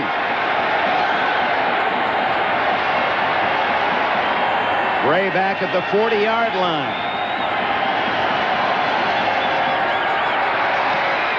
This is Mardi Gras time here in New Orleans with a 28-0 lead. I mean, Mardi Gras' answer in the NFL, because the Saints fans have been celebrating the last 2 years, and this may be their easiest win of all in 1988. A timeout, 11:57 left in the third quarter. Yeah. Lee Trevino would fit into that crowd the way he was dancing after that hole-in-one last year. That's part of NBC Sports Thanksgiving tradition now, the Skins game. So be with us this next week. 28-0, New Orleans. Hebert sets up at the 41-yard line early in the third quarter. Runs to the sidelines and picks up about 10. Out of bounds at the 50. One of the questions we have to ask as we're watching Denver's defense is how much do they miss Karl Mecklenburg? Such an emotional performer and a big play man out of the lineup with a fracture of his thumb, which he re-injured. They're hoping to have him back for the final 2 seasonal games. Dan Reeves, I'm sure, saying right now, if we lose today, we may have written our ticket right out of the playoff situation totally. Well, there isn't going to be any wild card team that would appear out of the West or the East. It appears that 3 teams are going to make it out of the Central, at least with 5 games to go. And, of course, that is premature speculation, but certainly a reasonable one that the Central Division of the AFC is going to dominate in the playoffs. Well, both of these teams did something early in the season very similar. Denver lost to both Seattle and the Raiders at home. New Orleans lost to the Rams and the 49ers here at home. The New Orleans Saints have kind of made up for their loss here by going out and beating Los Angeles on the coast. They still have to play San Francisco, and Denver has a game against Seattle and the Raiders at home, but they are behind in the divisional standings and they head-to-head at this time. Denver playing at Seattle and at Los Angeles. On 3rd and 1, Mays, it'll be close. He had to get... I believe he's got it, Dick. He does the 49, and he did make the yardage. Needed a yard plus, and he got the tough yard and a half. Greg Davis has kicked another field goal for Atlanta, as you see the injured Bronco, and so Atlanta leads 6-0 at the Coliseum. And the Giants, on a Phil Simms pass to Baker, 9 yards, take the lead 17-10 against Philadelphia. Timeout, 11:27 remaining in the third period. The injured Bronco, Rulon Jones, the all-time sack man in Bronco history. He's okay, apparently. There are the scores of the other late games. Bars kicked a short field goal for the Raiders to cut Atlanta's lead to 6-3. Here it's 28-0. It's been the Saints game from the opening kickoff, and Bobby Hebert has New Orleans with a first down at the Bronco 49. 11 minutes remaining in the third period. Ruben Mays, then the workhorse, struggles for a couple.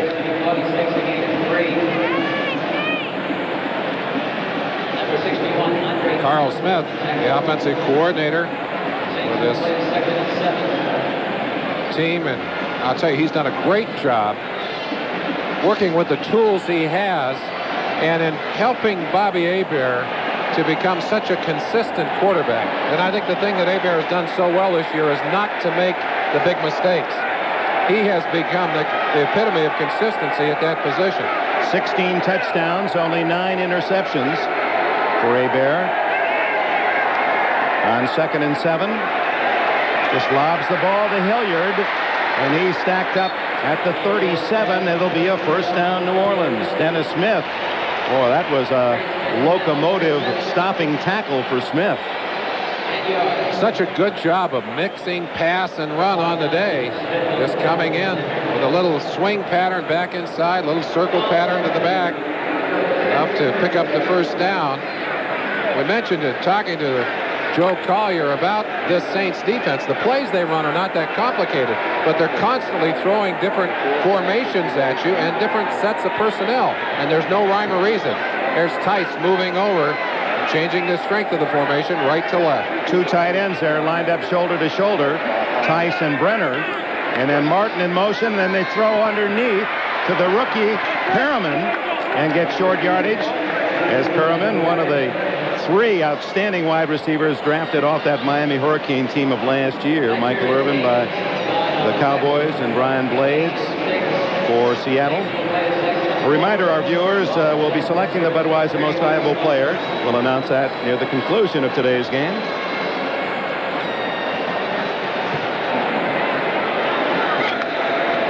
I tell you, there aren't many good calls defensively when you're this far down.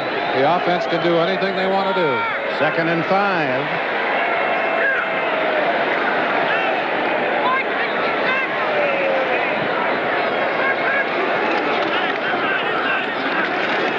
Not much there for Mays, as he just does get to the 30-yard line. Merlin, is it because of the fact that New Orleans is down here in the South and it's not in one of the major media markets that no one seems to know much about the Saints? Why aren't they respected more? Kind of a well-kept secret around the league, and I think there are a couple of things working against them. Feelings about a team change slowly. This is not a team that gets a lot of exposure, and there are a lot of folks out there who still remember the Aints and remember some of those sad years. The fact that they were able to play so effectively last year, 12-3, and that they're playing so well this year, the message hasn't reached everyone yet.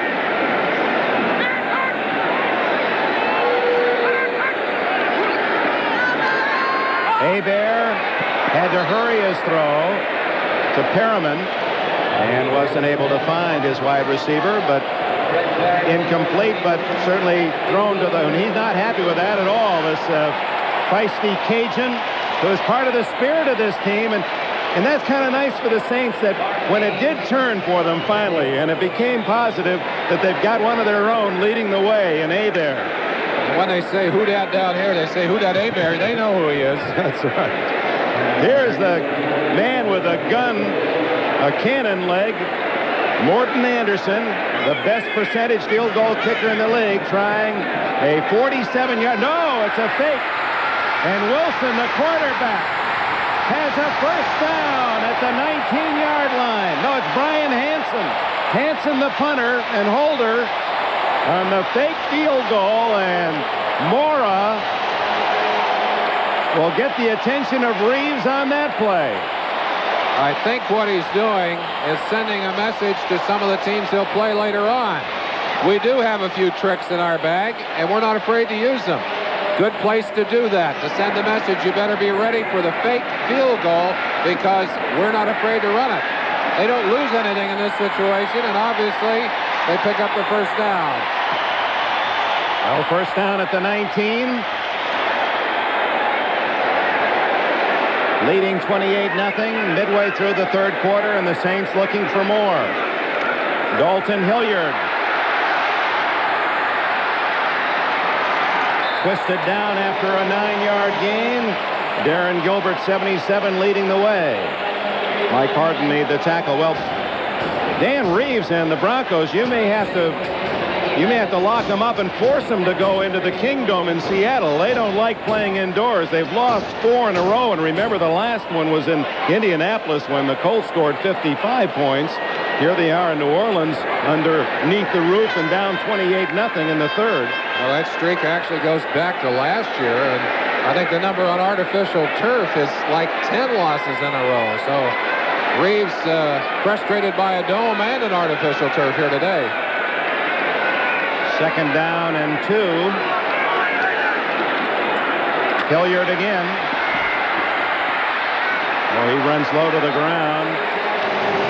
Like one of those motorcycles, you know, in those races where they get down there scraping their knee on the ground when they take the turn. That's how Hilliard runs the corners. Watch him as he drops down low to go around, and you're right, Dick. He's hit bottom almost on the ground here. Simon Fletcher out there, and he just gets almost in underneath the tall, rangy linebacker. Sticks his head down far enough to pick up the first down. 1st and goal.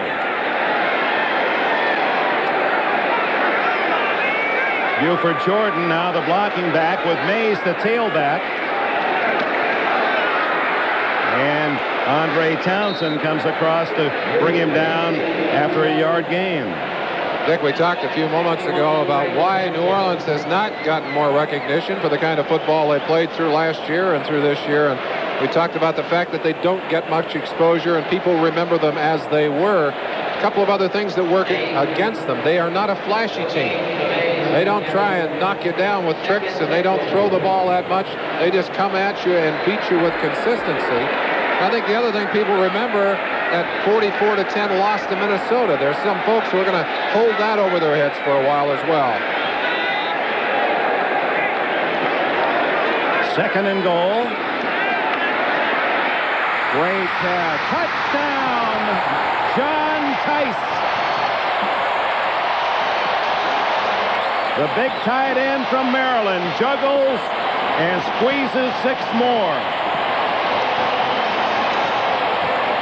Like a good fighter that goes to the body until you drop your guard, and then they go right to the chin.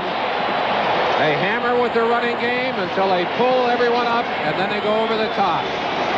Number 82, Tice, driving out behind a couple of other receivers, bobbles the ball. But that's sweet touchdown country. Tice, predominantly a blocker, happy about that one.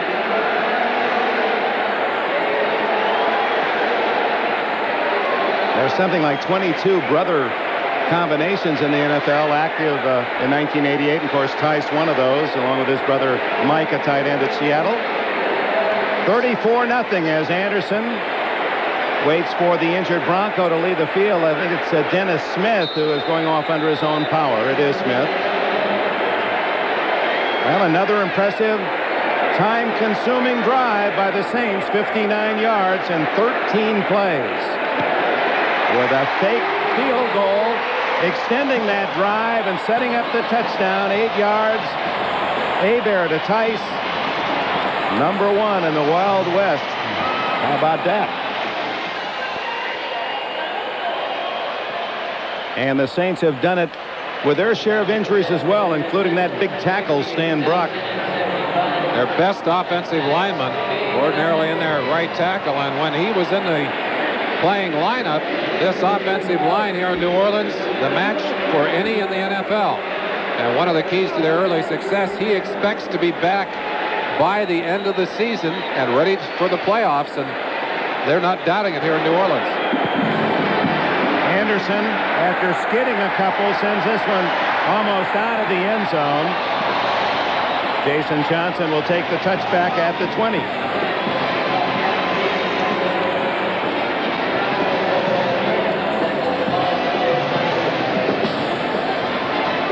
I know Saints fans are interested in that Rams score, and the Chargers lead by 10 in the third quarter. Atlanta still in front of the Raiders in an all-field goal game now in the fourth period, and the Giants lead by a touchdown against the Eagles. Earlier today, Buffalo celebrated. Oh, how they celebrated at Rich Stadium as they clinched early. The AFC East and down. No, Elway gets out. And then throws incomplete to Kay. Ricky Jackson. There he was. Yeah, he deserved a unison announcement of that. Came all the way around, but Elway strong enough to spin him away. Watch him right side of your screen, 57, but he doesn't maintain his grasp on Elway.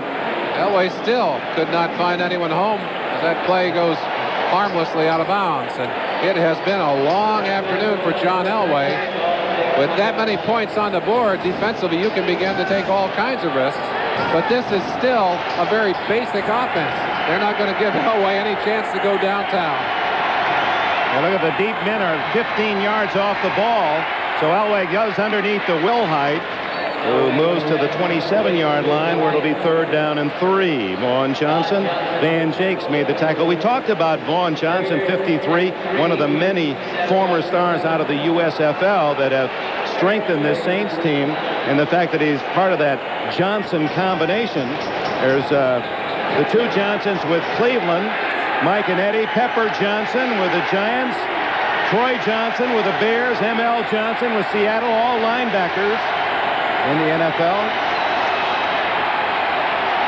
Elway completes it to Mark Jackson and a first down at the 36. Van Jakes from Kent State makes the tackle. Jim Finks has done a fine job of building this team. Coming here from Chicago, of course, he was one of the builders that helped to bring the Vikings to power, and then moved to Chicago, and then came here. Done a good job of drafting, a good job of trading. That's a great poster. The three amigos playing off Denver's wide receivers. That's Finks, the owner Benson, the coach Mora. Elway under pressure gets it to Natil, a 9-yard pickup to the 45-yard line. If you talk to Finks about where the holes are, as you see Natil a little slow getting off the ground, in fact, very slow. There's still areas that they need to build strength in.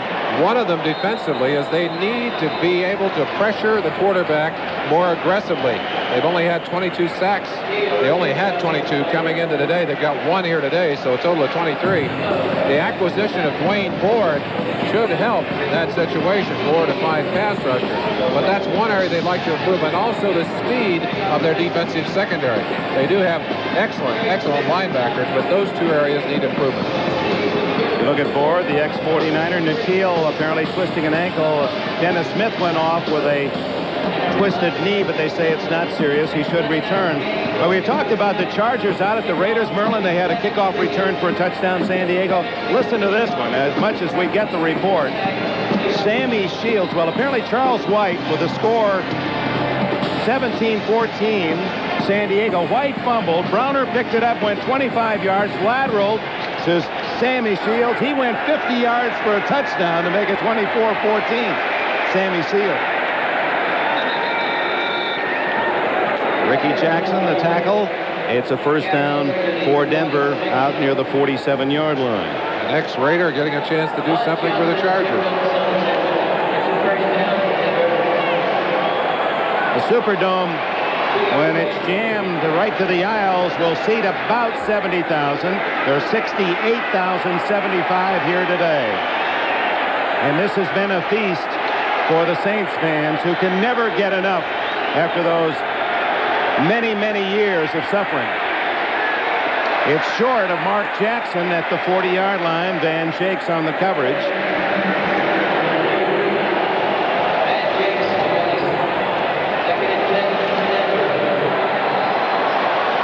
Well, the news is hardly good for Denver fans here in New Orleans. I guess you start looking elsewhere. The good news is that Seattle, tied with Denver at 6-5, has lost at Kansas City today, and the Raiders are losing. And we might see a Western team with a 500 record or worse go into the playoffs.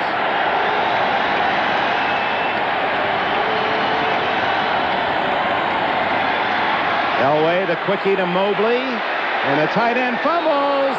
New Orleans recovers, although they ruled it dead. The play is dead, At the 49-yard line, Sam Mills came up with a ball. Waymer made the hit.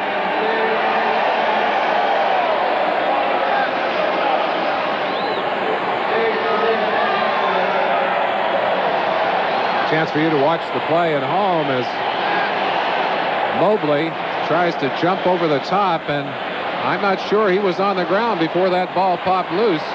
I don't know that they're going to have a chance to review it, but it's been a bad enough day for Denver already. 1:45 remaining in the third period. 35-0 New Orleans. Elway, what a catch by Jackson. Going up to spear that bullet. Brett Maxey 39 and Troy Cook 41 on the coverage. Forward progress will give them the first down. They'll mark it down on the 41-yard line. And Keith Karts goes limping off for Denver.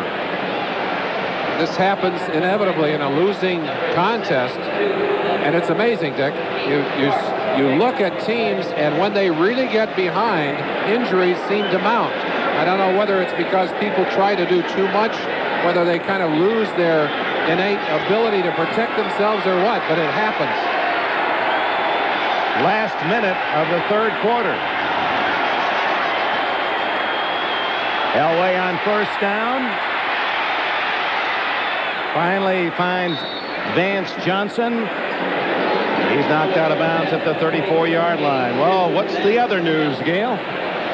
All right, Dick, tremendous play in the Chargers game. The handoff comes to the Rams' Charles White. He fumbles right into the arms of Keith Browner. Now, Browner heads down 25 yards, then laterals to Sammy Seal. He goes another 50 yards, 75 in all off the fumble. 24-14 Chargers. Back to New Orleans. Well, that's all. But all we haven't seen here from New Orleans, they may borrow that play. Yeah, we saw Browner with a long touchdown run early in the year, but I think he figured he'd give that one to someone faster. Throwing for Johnson, and there's going to be interference by Jakes, who was beaten and saved the touchdown, perhaps, by tackling Johnson at the 5-yard line. No doubt about that one. 28-yard penalty. Actually, they'll spot it at the 6. This will be the deepest penetration by the Broncos today. Jakes shaking his head. Number 22, defense, first down. They talk about the speed of that secondary being a bit of a problem, although it certainly has not been evident here today. Well, we won't have to say anything about that one. You know, that's got to be embarrassing for Jakes. He was hoping the ball get there a little sooner. I'll tell you this, New Orleans' defense has not done many things wrong today. They have made very few errors on the day. Jakes, who played his high school ball in Buffalo. So that town aglow with such a great year for the Bills. And Denver has called a timeout with 38 seconds left in the third quarter. It's all New Orleans. Broncos in the final seconds of the third quarter trying to save the shutout, or ruin the shutout, trailing 35-0. You played both indoors and you played at Tulane Stadium in the Sugar Bowl on some hot, humid days. Dick, I was so glad to see the stadium built because we played down here one day with about 95 degrees, 99% humidity. I was drinking liquids all during the game. I still lost 24 pounds. 24 pounds during the game itself. So I was happy when we were able to move inside. And the Saints, even in those losing years, their fans made a lot of noise. You bet they did. And now it's real. And again, Elway had to throw the ball away, and no penalty flag, and the fans unhappy with that as Jim Wilkes from San Diego State applied the pressure. We talked about the importance of getting the heat on the quarterback. Wilkes able to do that and hurried the throw by Elway. Left side of your screen, number 94, breaking out of the attempted block right there, and Elway's arm in motion, and that ball rifled straight into the ground. There, Wilkes is one of the many unknowns, and not well known, but a fine player. He's been here 8 years. Now the pieces are coming together for New Orleans. 33 seconds left. The quarterback draw. Elway gets to the 3-yard line. It'll be 3rd and goal. Geathers, jumpy Jim Geathers from Wichita State in on the hit. along with Pat Swilling, 56.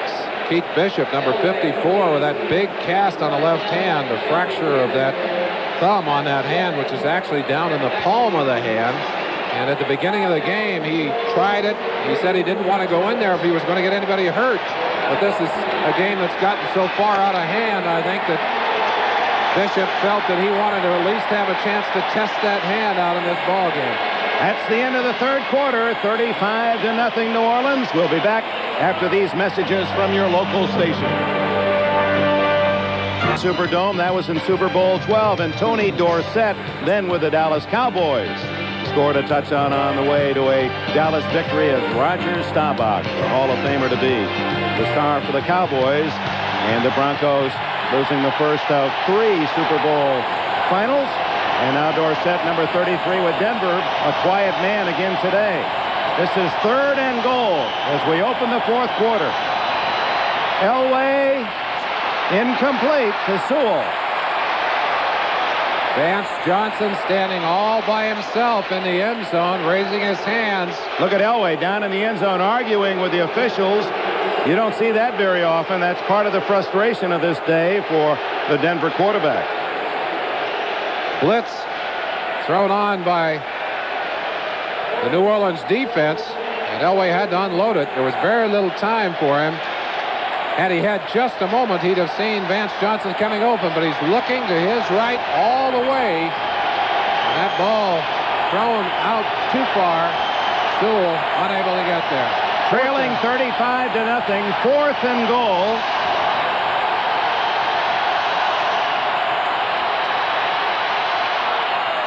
Incomplete. 29, Reggie Sutton knocked it away from Gerald Wilhite, and the Saints defense is the equal of their offense on this Sunday in New Orleans.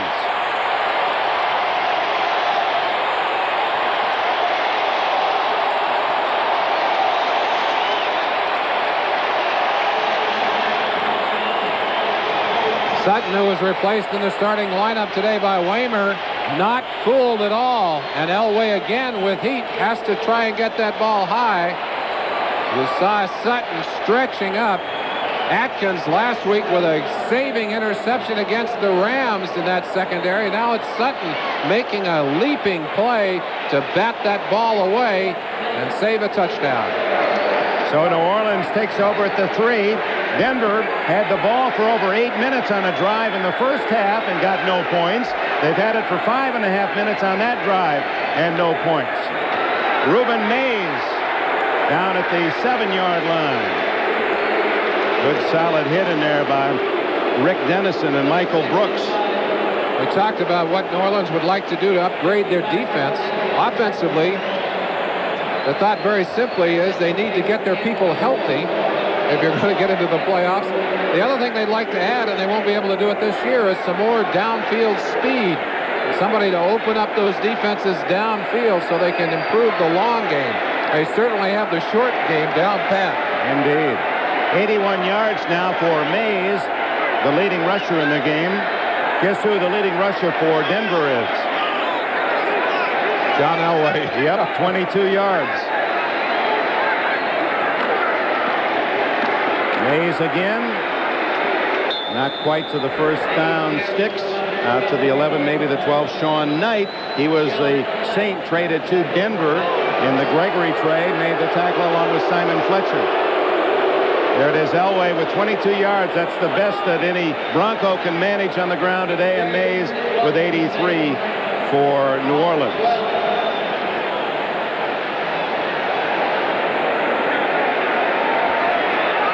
On the ticker, the bottom score, Chris Barr, a 31-yard field goal with 12 minutes left to tie Atlanta.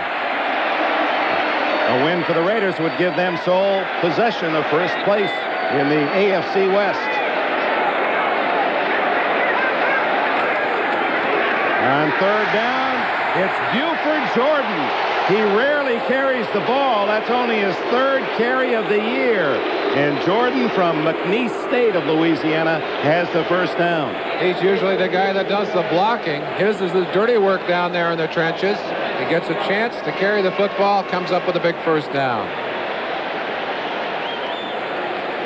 Greg Hayward not in uniform today. The big rookie from Pittsburgh, their #1 draft pick. He has a knee injury, but looked to be running better yesterday at practice, and they hope to have him back next weekend. I'm very pleased, by the way, with Hayward in his blocking assignments. He is a devastating blocker as well as a powerful runner. Hebert just flicks it out there and complete for Greg Scales, 253-pounder, a rookie from Wake Forest. Rick Dennison, the closest Bronco. Most of Hebert's passes right on target today. His percentage extremely high. That's one of the few bad passes he's thrown all day long. He's thrown the ball 18 times and missed on only 3. 2 of them for touchdowns. Former Demon of Northwestern Louisiana, where his receivers were Joe Delaney and Mark Duper. Back when he was a sophomore quarterback, he was second to Neil Lomax at Portland State at NCAA stats. Mays collared at the 18-yard line. Well, for New Orleans, I guess with a 35-0 lead, you can look ahead. Not easy. They got the Giants at home, then at Minnesota. Revenge there in their hearts. San Francisco, and finish at home against Atlanta. And Denver. Time running out on the Broncos. A wild card won't do it in the west of the AFC. Rams at home, at Raiders, at Seattle, and then we'll have them on a Saturday against New England to wrap up the year. All winning teams.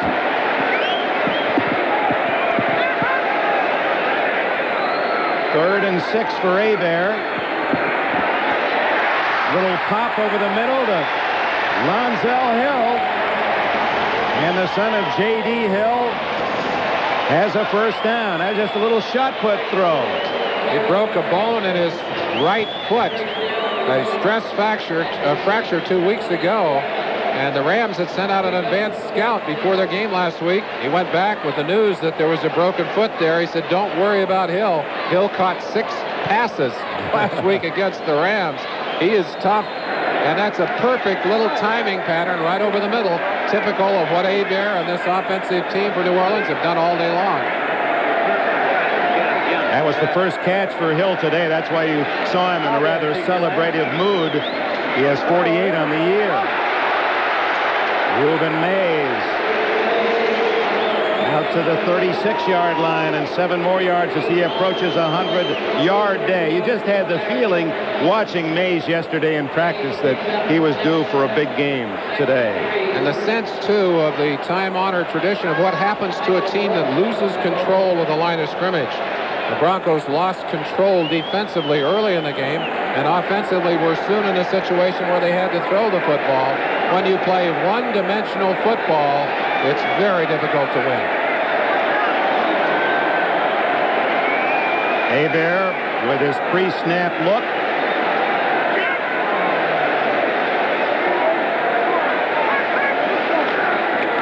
And it's Mays again. And he's over 100.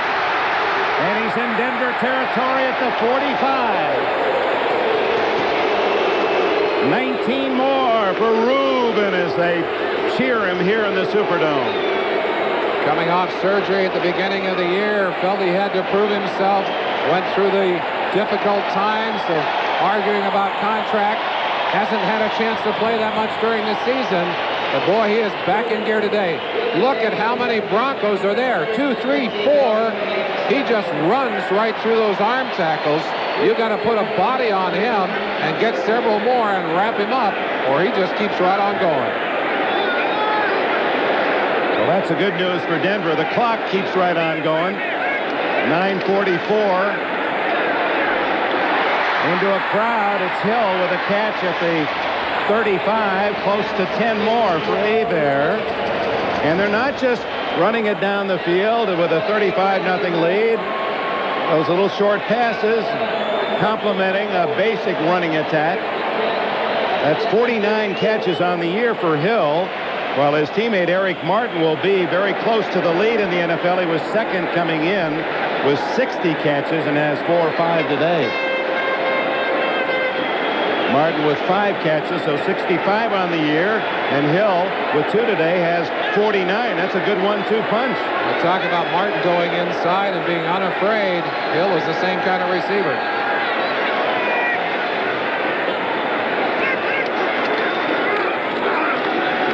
Buford Jordan. Lonsell Hill, and he prefers Moe, M-O-E, which stands for Master of Everything. I guess as a kid, he just, no matter what he tried, he was successful. His dad, an initial guy too, J.D. Hill, who was a 4th player picked back in '71. And then there's some more initials for Hill, F-Y-G. That's for you, Grandma. She passed away earlier this year and is remembered by her grandson. A little note of respect.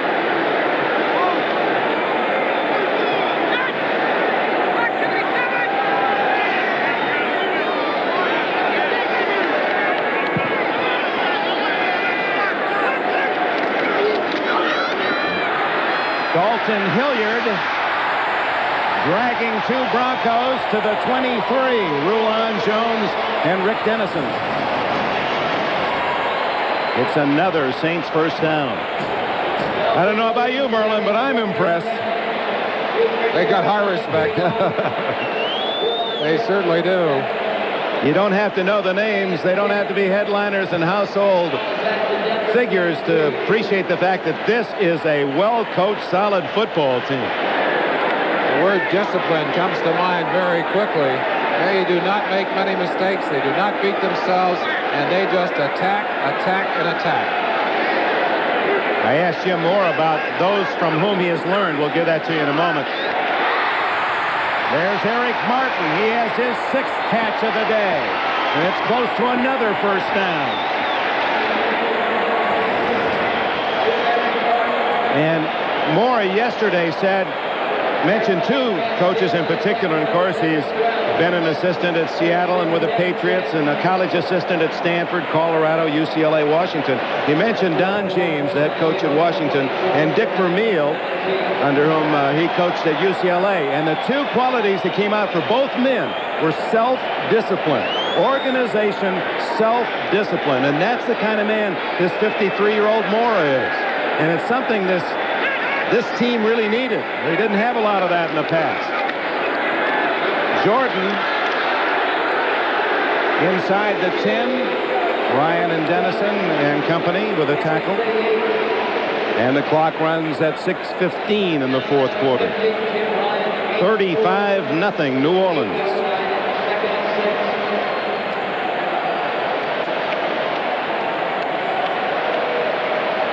Some of you that might have been away on this Sunday throughout the country and didn't hear some of the earlier scores. Buffalo with the early clinch in overtime, beating the Jets, have won the AFC East. Cincinnati and Houston beating NFC teams.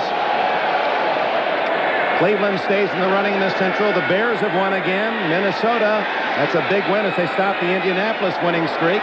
All field goals.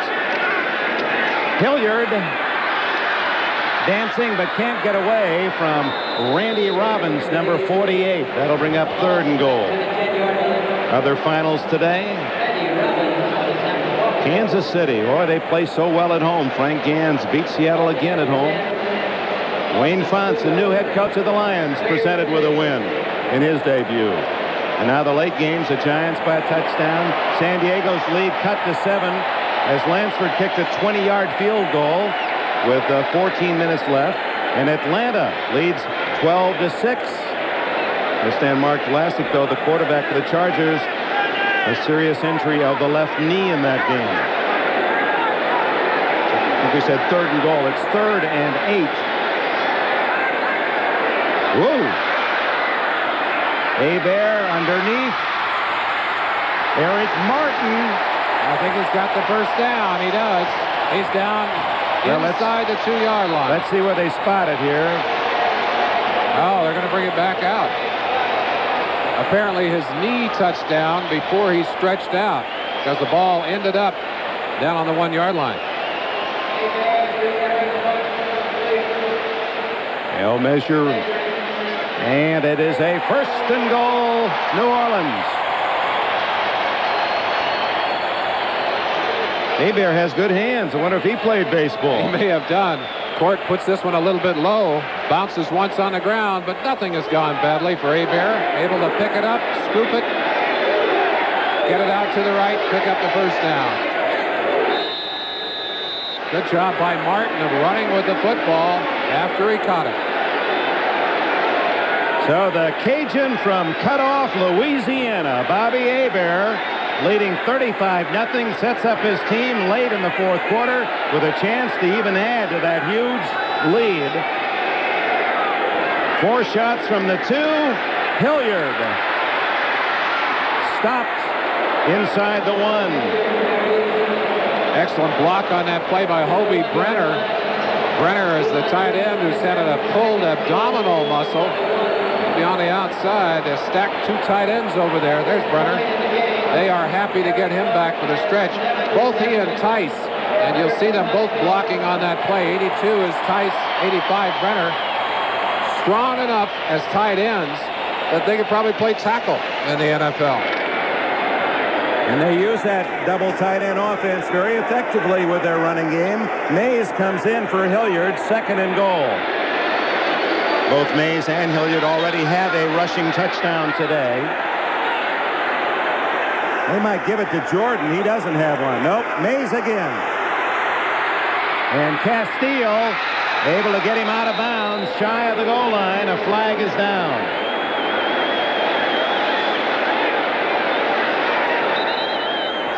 It would appear that there will be a penalty against the Saints on that play.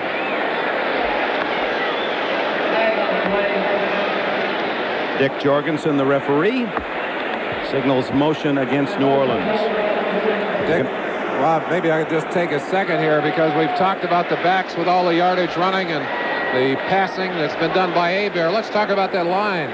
Jim Dombrowski, Brad Edelman, Steve Court, Steve Trapello, Darren Gilbert, all deserve to have their names mentioned today because without their control at the line of scrimmage, without the good blocking and the pass protection, that wouldn't be possible. And it's a fairly young offensive line. Right end, offense, still 2nd down. Steve Court in his 6th year out of Arkansas at 28 is the oldest of the men you mentioned. Just a little lurch forward. Talked about that injury to Brenner. That abdominal pull was something the trainer here had not seen a lot of, but they've got 3 of them this year. Bill Kontz, the tackle, is out with that same injury, and Pat Swilling, the starting outside linebacker, also an abdominal pull. So sometimes those injuries come in 3s. Hard to stomach that sort of thing, isn't it? Yes, it is. 2nd and goal for Hebert outside the 5. Eric Martin, touchdown. Martin with his 6th touchdown. 7th. He has 2 today, and that one rattled off most every part of his anatomy before he embraced it for 6 more. Dan Reeves might be thinking right now that somebody's hexed the Broncos today. Nothing dropping their way. That ball bouncing around right into the hands of Eric Martin. And this, far and away, the most impressive offensive victory for the Saints this whole year. It's been a season of very close games, win and lose for New Orleans. Not today. This one makes it 42-0. Little play action pass. Now watch that ball. Off one defender right there. Castillo right back into the hands of Eric. Today's game is brought to you by Ford and your Ford dealer. Have you driven a Ford lately? By Bud Light. Everything else is just a light. And by Norelco Lift and Cut Shavers. We made close comfortable. Dick Enberg, Merlin Olsen at the Superdome in New Orleans, where the Saints have just had themselves a picnic. It's 42-0 with 3 minutes left. Flag goes down as Jason Johnson goes out of bounds. Gene Atkins made the hit.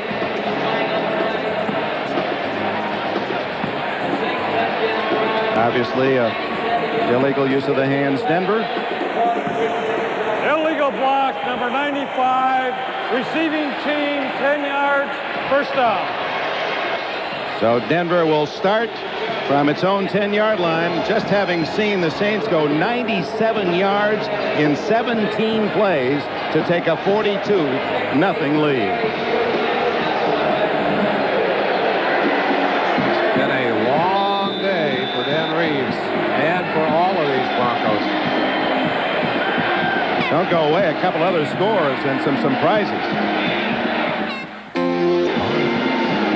Well, we've got a blowout here in New Orleans, 42-0, but elsewhere it's tight. The Eagles have just scored with 4 minutes to go to tie the Giants. San Diego still leads by 7 as they trade touchdowns in L.A. And Atlanta on a touchdown missed extra point leads 12-6 against the Raiders at the Coliseum. Gary Kubiak is in at quarterback for Denver, and he hits his first pass. 9 yards to Gerald Wilhite as Elway will take the rest of the day off. 2:41 left. Here that Ricky Jackson was offside. Sewell goes out of bounds, a first down at the 23-yard line, a 3-yard play. Tonight, the magical world of Disney brings back an American hero, Davy Crockett, starring Tim Dunnigan and Johnny Cash on the magical world of Disney, a 2-hour movie presentation for the entire family. Then Vanna White. Now, is that a combination? Davy Crockett to Vanna White, the goddess of love. No man can resist her. Tonight, only on NBC. Oh, my. Okay. Kubiak. Mark Jackson at the 30-yard line. Vaughn Johnson made the tackle. Believe it or not, one block from the hotel we stayed in, the Marriott here in New Orleans, is the Club My Oh My. Honest, the Club My Oh My lives in New Orleans. Do you have a whole series of those across the country, Dick? No. Ricky Jackson was about 2 steps offside. They didn't call it the last play, so he thought, well, I'll get an earlier start this time. It's what Jackson does best, blitz and pursue. The first time he guessed with a count, he was right on it, almost got the sack, guessed again, and got caught on that one. Offsides. Far left side of your screen, 57. You saw him just getting a one-step start on the snap of the ball. New Orleans just hammering Denver's offense on the day. And I got to tell you, at this point in the game, in fact, for about the last 15 minutes, both these teams want this game to just be over. It's decided. The Saints want to get out of here and celebrate, and Denver just wants to have it finished. Well, there are a lot of A-pluses on the Saints report card today. Bobby Hebert gets one. He missed on only 3 throws, a couple of touchdowns. Mays over 100 yards rushing. Martin with 8 catches, 2 for touchdowns, and the entire defense shutting out a high-powered Denver team. For Denver, well, mediocre at best today. They just couldn't get anything going. Elway leading rusher. Jackson, 6 catches and some tough yards for Mark Jackson. Carlos misses both field goal attempts.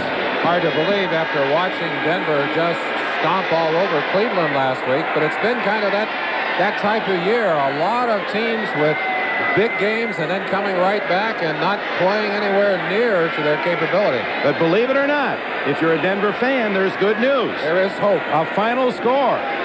Atlanta 12, the Raiders 6. So all 3 teams, Denver, Raiders, Seattle, tied for first in the West, lose today, and they're all at 6-6. And I guess that's good news for the fans up in the Northwest as well, the Seahawk fans.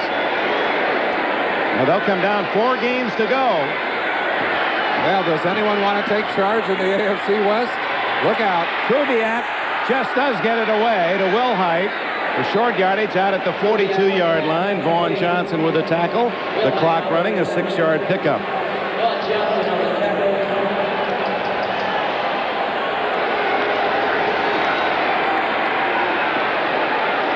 Caught and out of bounds goes Vance Johnson. He has now exceeded his very best season, his rookie year when he caught 51 catches, gets 14 yards on that. That's how the AFC West looks. San Diego in the lead could go to 4-8 if they hold on to the one touchdown advantage they have against the Rams.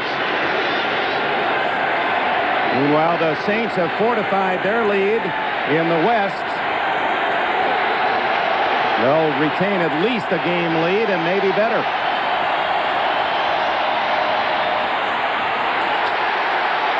Johnson hammering Wilhite, was not fooled on the run at all. Quick story about Vaughn Johnson in last week's game, taking the signals. He misread a signal, called the wrong defense, put his team in position to intercept the pass and shut down Elway's last drive. To the 35, Mills and Johnson make the tackle on Wilhite, short of a first down, and Denver calls timeout. 1:08 left. For those of you who've stayed with us, now the A material. This telecast is presented by authority of the National Football League. Intended for the private use of our audience, any rebroadcast or other use of this telecast without the express written consent of the New Orleans Saints and the National Football League is prohibited. This game is the property of the National Football League. Denver and New Orleans, all rights reserved. Who'd that say we ain't the best? 42-0. We're not going to argue. Not today. Kubiak 6 for 6 in relief of Elway. 6 for 7 as Jackson can't handle that one. Atkins on the coverage. And for New Orleans, the news gets even better. Not only are they winning today atop the NFC West, but with 4 minutes to go, San Diego has scored again, and they lead the Rams by 14 points out in Los Angeles. It would appear, unless the Rams have some miracles brewing, that the Saints will have at least a 2-game lead atop the West. San Francisco has a tough one at home against the Redskins tomorrow night. There it is, San Diego 38, the Rams 24. Giants and Eagles in the final minutes are tied at 17. And the Saints fans don't want Denver to score. They want the shutout. And on 4th down, they're going to get it as the pass falls incomplete, intended for Wilhite. Jim Mora called last week's victory over the Rams a humongous victory. They deserve to celebrate here today, and they're doing it.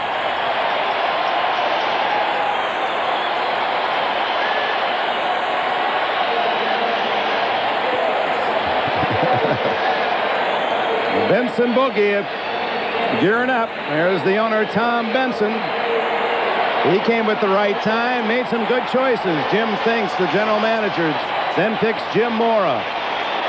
And they are the happy three amigos in New Orleans. Davy Crockett and the Goddess of Love. Did you ever think that combination would ever hit? What a quinella. That's next on NBC. Now stay with us. Brandon will get you for that.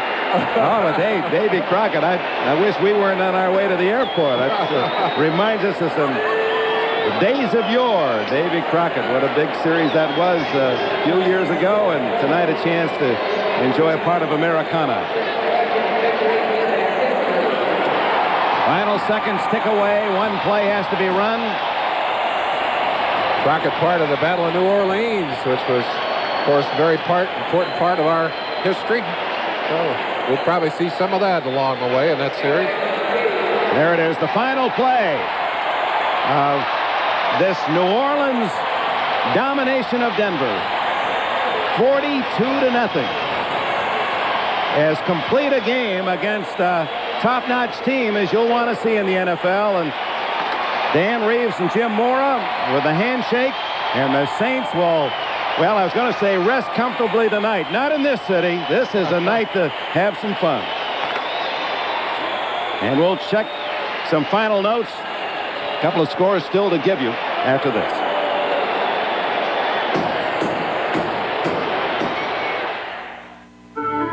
Player award sponsored by Budweiser goes to Mr. New Orleans, Bobby Hebert. Budweiser makes a contribution to the United Way on behalf of all the MVP selected in today's games. Final look at the scores before we wrap up this day in New Orleans at the Superdome. And we hope your teams either won or still in contention for the playoffs. Giants and Eagles late in the fourth.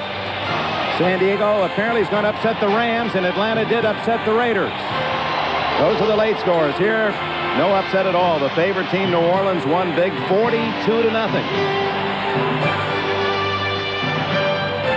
Best records then in the NFL with 4 weeks to go before the playoffs.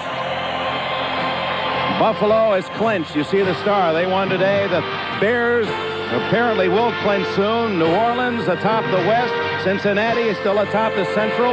The Giants, if they win, will be atop the NFC East. In Minnesota, Houston, the Rams, but the Rams could well go 7-5. A day certainly for New Orleans to celebrate, and we talked about gaining stature and getting the respect they deserve. Well, they took a big step forward with their performance here today and their domination of the Denver Broncos. 42-0. Dick Enberg from Merlin Olsen, thank you for being with us. We'll look forward to visiting with you on Thanksgiving Thursday. Stay tuned for a big lineup on NBC tonight.